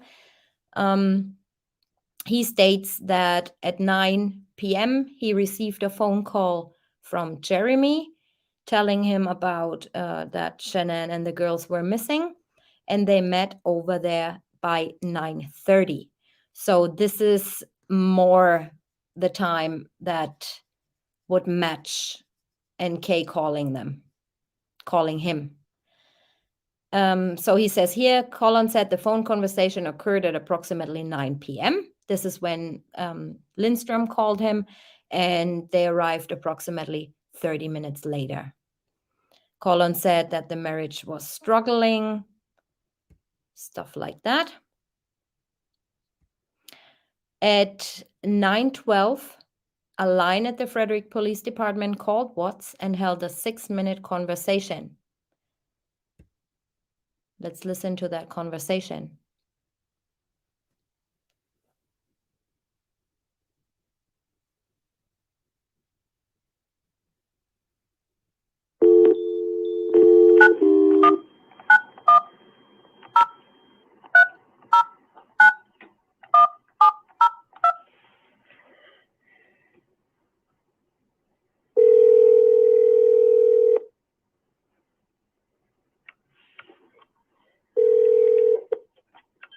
This Chris? Hey, Chris, it's Officer James Frederick PD. How's it going? Good. I was just calling to see if you had heard anything. I haven't heard anything at all, sir. Okay. Notice his tone of voice in that phone call. Had you talked to the friends after we left, Simone? Yeah, I've called the hospitals, and I had a couple friends stop by as well, and nobody's heard anything. They've even reached out to some people that I didn't know. So, Okay. Do you have any contact info for some friends that you talked to on the phone? That way, do you have any suspicions at all where she'd be? honestly, don't have any like inkling of where she would be unless somebody is just not telling me if we called them. Okay. Do you have some people that I can call and let them know that we're looking for them, and if they don't necessarily want to tell you some stuff, that we would like to know where she's at? You know what I'm trying to say? That Yeah. maybe they're afraid to tell you some stuff, but they'd tell it to us. So let me look here. So do you have Addie Maloney's number? No. Go ahead with that.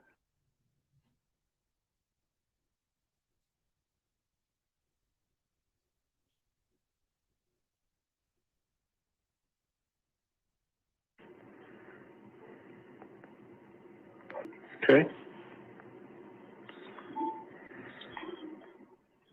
Yeah, Sam Paisley's number.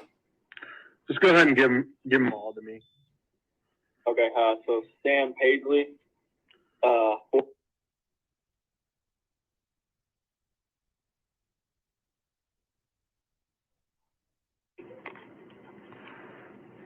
Okay.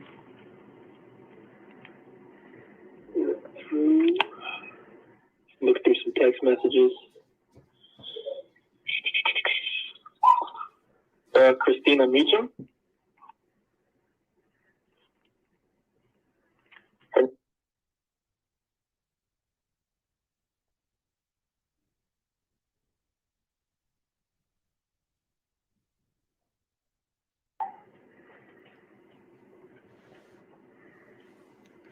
This is the first phone call, Dave. The other one is following. Okay. Any others? Okay. I'm looking right through my text messages.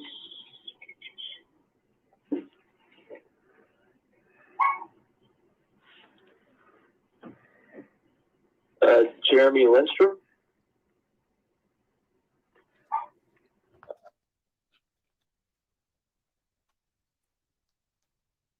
You can hear Dater. He's back there. He's still so shocked. That is unjustified, Kimberly. Whoop. Got all the new ones that I know you probably didn't have. What? That first one tonight. When I was over there, we didn't ask what kind of marital problems are you guys having? Why are you guys wanting to separate? Mainly because, like, when we were apart for, she was in North Carolina for 5 weeks. Is that North Carolina? It just felt like, yeah, she went to North Carolina for 5 weeks, and Okay. I went down there for the last week, so it's 6 weeks altogether. And it was mainly just a disconnect. Like, we just fell out of love with each other. It was like once That's the 912 phone call. we got back, like once we were together again on that last week, it just never felt the same. And we talked about it while we were there, and it just felt that disconnect, and I just didn't feel like we were in love anymore. Okay. Had you had any marital problems before that?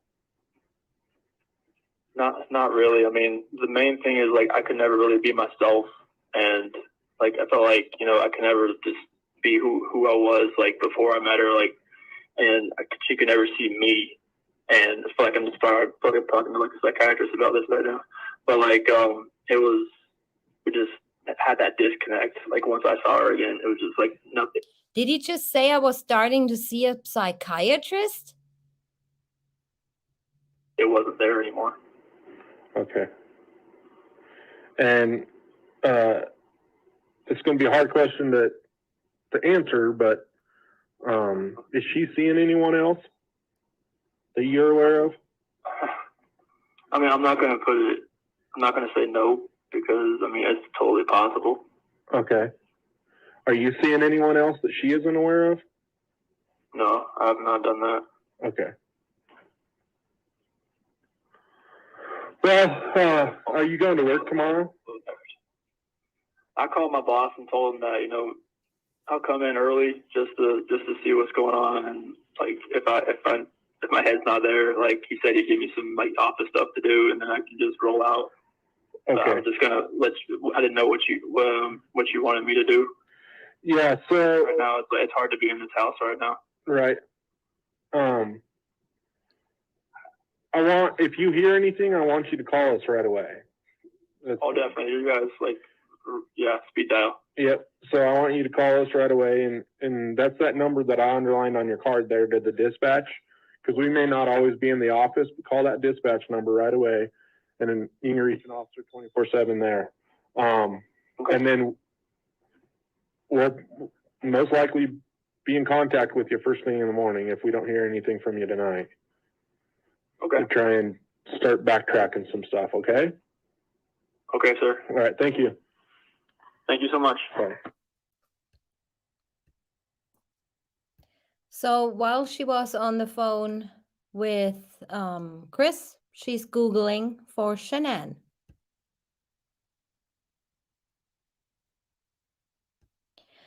So then at 11:09, Kessinger called Watts and held a 51-minute conversation. As you can see here, her phone record. Then at 11:49, Alexa does get triggered. And do you guys remember what I told you about Alexa in the last Alexa live stream? Alexa may send recordings to Amazon if certain frequencies and decibels that can only be heard during intense arguments or screams are detected. And this actually comes from the Amazon website of Echo Dot. You can look for that yourself if you're interested in learning more about Alexa. So she is on the phone with Chris, and Alexa gets triggered. And do you remember what Nate said? They were screaming like crazy, arguing. So who was arguing with him when Shanann was not there? And did Alexa got triggered because they were arguing on the phone? That is something to think about.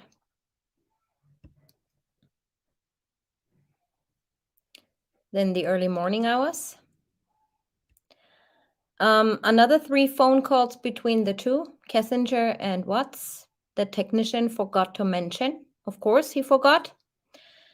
There was a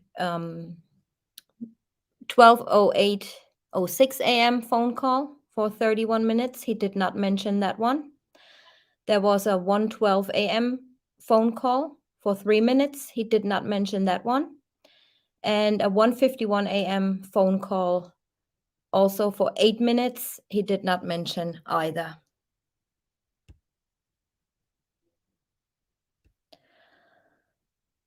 At 1:58, Watts played phone tag with a line at the Frederick Police Department. So after all this arguing, crying, maybe telling him your kids are gone, now we're listening to the next phone call he has with the police department. And listen to his voice. Different.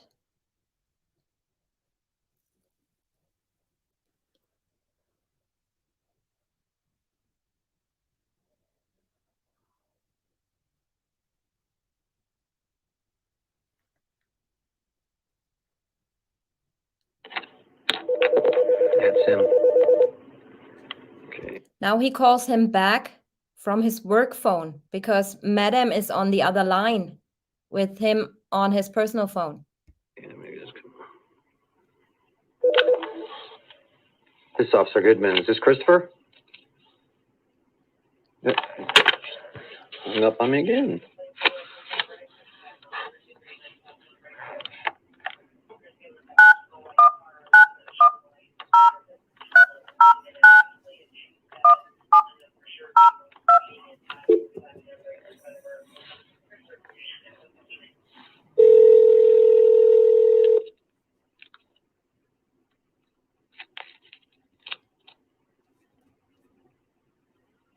Hello, Christopher?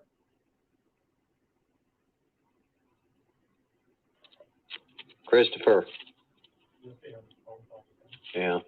It's Officer Good. Yeah.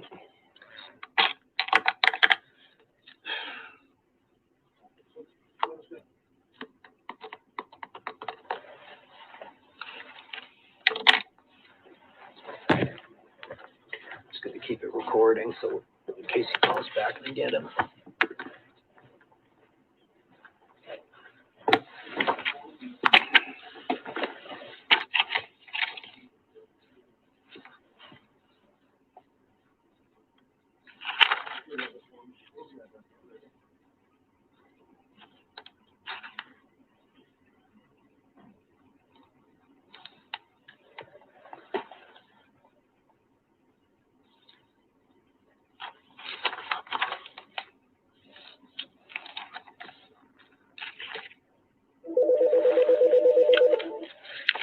Hello, Christopher. This is Officer Goodman, Frederick Police Department.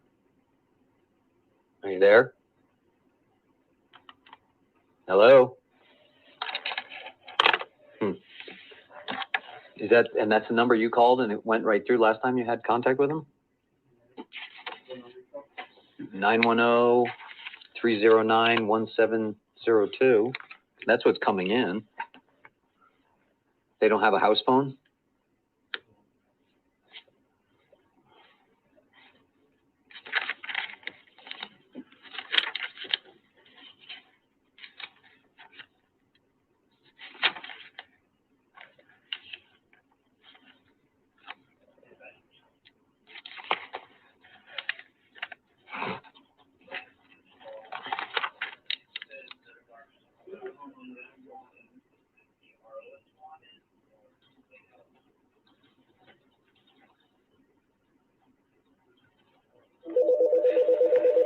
That's a different number now. Work phone. This is Officer Goodman, Frederick Police Department. And this is Chris Moss. I was trying to call you back from my personal phone. Kept saying call failed. So I just used my work phone. Oh, this is your work phone? Okay. So, we're just trying to, get some of your, wife and kids' information entered in to, put some alerts out there. I just need to get some information about the kids. Do you know how, on Bella, do you know her height, weight, hair color, and eyes? So height would be 42 inches. Okay. Weight would be 40 pounds. Okay. Hair color would be brown. All right. Eye color would be brown as well. Okay. Does she have any scars, marks, tattoos? No. Okay. And then on Celeste, same thing. So she is 37 inches tall. Okay. She is 37 pounds. Okay. Blonde hair. Eyes. Hazel eyes. Hazel. Okay. And again, no scars, marks, tattoos? No. Okay. Okay. We're just going to get that information out. And we're just going to keep. Oh, does Shannon have any scars, marks, or tattoos?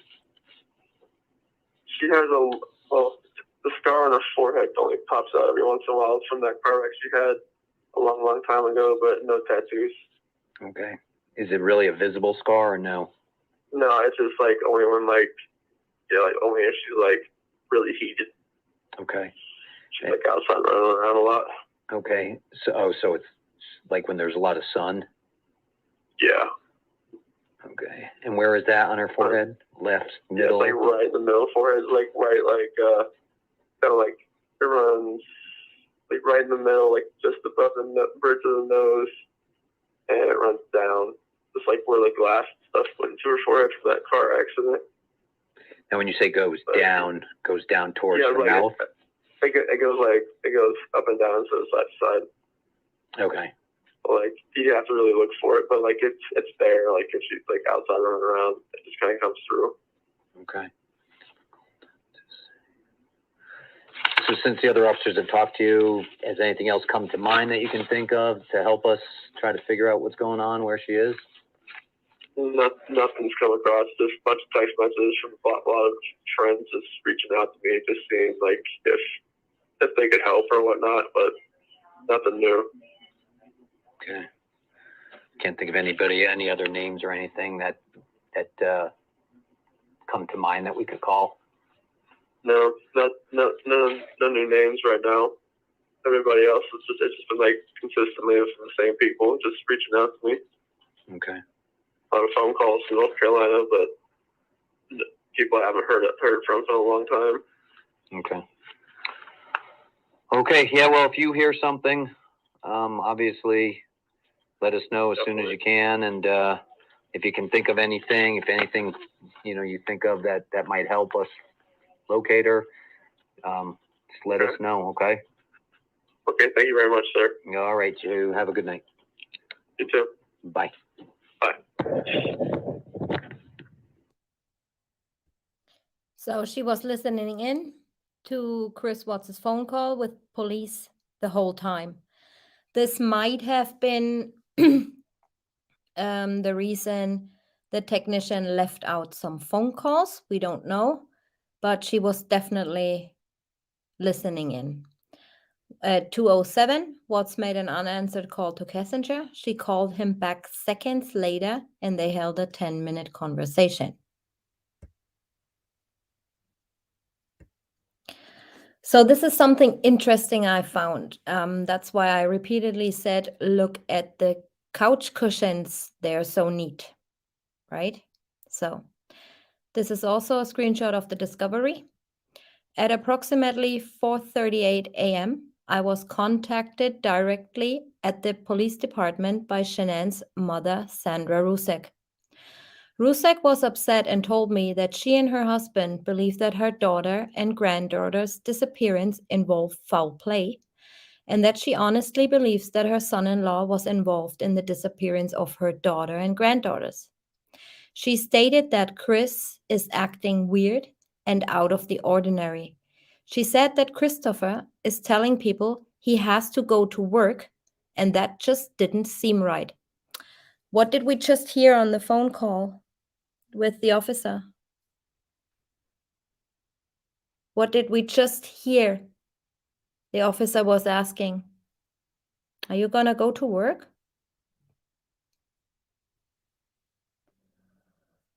And that just didn't seem right. She felt that he is going out to pour oil on the bodies to dispose of them somewhere.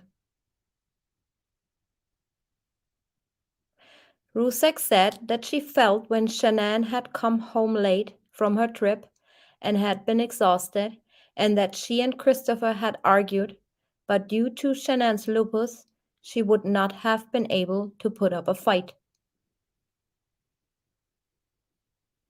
That's his confession right there. Rusek also told me that she had bought Shanann an Apple iWatch, and the ID was her plan number. She said she had purchased it under her T-Mobile plan, but Shanann had transferred it to her own AT&T account. I guess that means AT&T.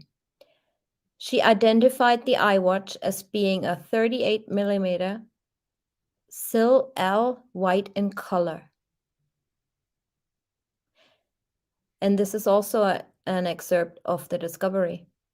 In a loft area located between the bedrooms was Shanann's cell phone that I later learned was found between two cushions of a sofa located in the loft area. So Nick was looking in between cushions, right? Mrs. Rusek tells police about the Apple Watch. On the 15th, when they go back, the Apple Watch mysteriously appears in the couch cushions. An Apple Watch determined to belong to Shanann Watts was located on a couch in the upstairs loft area, underneath the throw pillows. This watch was collected as evidence. And underneath you see that they took the watch into evidence. So after all that, phone calls to the police, the phone calls to Kessinger, Mrs. Rusek is calling in at 4:38 a.m., telling police that she feels he puts oil on the bodies and that she and her husband think that foul play was involved and that Chris is involved in the disappearance of her family. She also mentions the Apple Watch that should have been found in the couch cushions by Nick if it was there on Monday.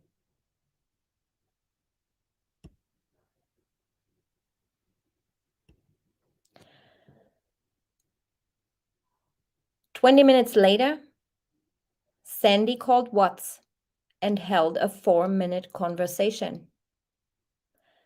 Rusek then called me back and told me that she and her husband Frank had just spoken to Christopher and that he is not shedding a tear about his missing family. She did tell me that she told him if he was involved, he would see her become irate. Rusek finally told me that Christopher had called a neighbor and told them that he feels we are watching him about his involvement in this. Who did he call? What neighbor? None of the witnesses said that Chris told him that he felt like the Ruseks are watching him. I explained to Rusek that she should not threaten Christopher or say too much in regards to the direction of this investigation, as we do not know exactly what the circumstances are involving the whereabouts of Shanann and her granddaughters. I recorded my telephone contact with Christopher on my body-worn camera, and it is available on evidence.com. This is the call we heard. Then at 6:32, Sandy called again and held a 6-minute conversation. And here I'm going to end the timeline, part 3, chapter 3. And next time we start off with the murderous network, the beginning of a setup. This is when I will be pulling up everything that happened from those phone calls to the police, to Sandra, from NK, everything from there. All right, I'm gonna stop sharing my screen. I cannot tell you when exactly I'm going to be doing this, but yeah, this was so far the timeline involving the Monday. I hope you guys enjoyed that. It was a little bit different than I normally would do it with presentation and all. But I felt like this way people are understand better the connections in between. And yeah, what everything is about and how everything comes together really. So yeah, I found that last bit a little bit odd with all the foreseeings of stuff that's going to be happening. Could be definitely a coincidence, but yeah, we'll see what all of this leads us to. So with that being said, thank you everyone for being so nice in chat. Thank you for being kind to each other. Thanks to all my great moderators. Muck Boys, I'm gonna send you some stuff shortly because I will be finishing the documentary part 2, and we all gonna be seeing it on January the 8th. The documentary will go up until this point of the timeline. That's why I had a pretty bad delay of like 2 months. But yeah, it's worth the wait, and it's so much work involved as well. Like I said, I probably won't be going live next week other than doing the premiere on December the 25th, which is Christmas for you guys. My Christmas is a day earlier. And I just got the message that Germany restricted flights coming from the UK. So my father-in-law probably cannot come. And this will be another year of not seeing him. It's gonna be very hard for Steve, but we're gonna look what we can do. They say if it doesn't matter if you're vaccinated or not, you cannot come. And if you come, only with tests, and you have to basically quarantine yourself. I mean, he could do that here. We wouldn't go out anyway. I'm not allowed to go into any shops. Yeah, well, I can say that I'm not vaccinated. I refuse to. But everyone can do whatever they want to do. He is 73, and that is pretty hard for us because, you know, my grandfather was 84. And if that keeps going with that freaking COVID, I truly don't know what to do. Well, with that being said, thank you, everyone. Thanks for all the super chats, the super stickers. Thank you for everyone who became a member of my channel and support me. Thank you for being nice and kind in chat. And I wish you guys a Merry Christmas and Happy Holidays. I'll be going into the night shift tonight and continue to do so until December the 30th. But if my father-in-law cannot come, I might be going live next week because I'm off for 3 days or 4 days. So, and if there's no way he can come in any shape or form, then yeah, I'll be seeing you guys next week, Saturday, maybe with the next part of the timeline. I definitely gonna start it. And if he can come, obviously I'm gonna spend time with him. And we're doing that little playlist, Christmas songs on Christmas Day, the 25th. All right, you guys, have a good day, have a good night, have a good week. And thank you guys for everything. See you later. Bye-bye. Mwah.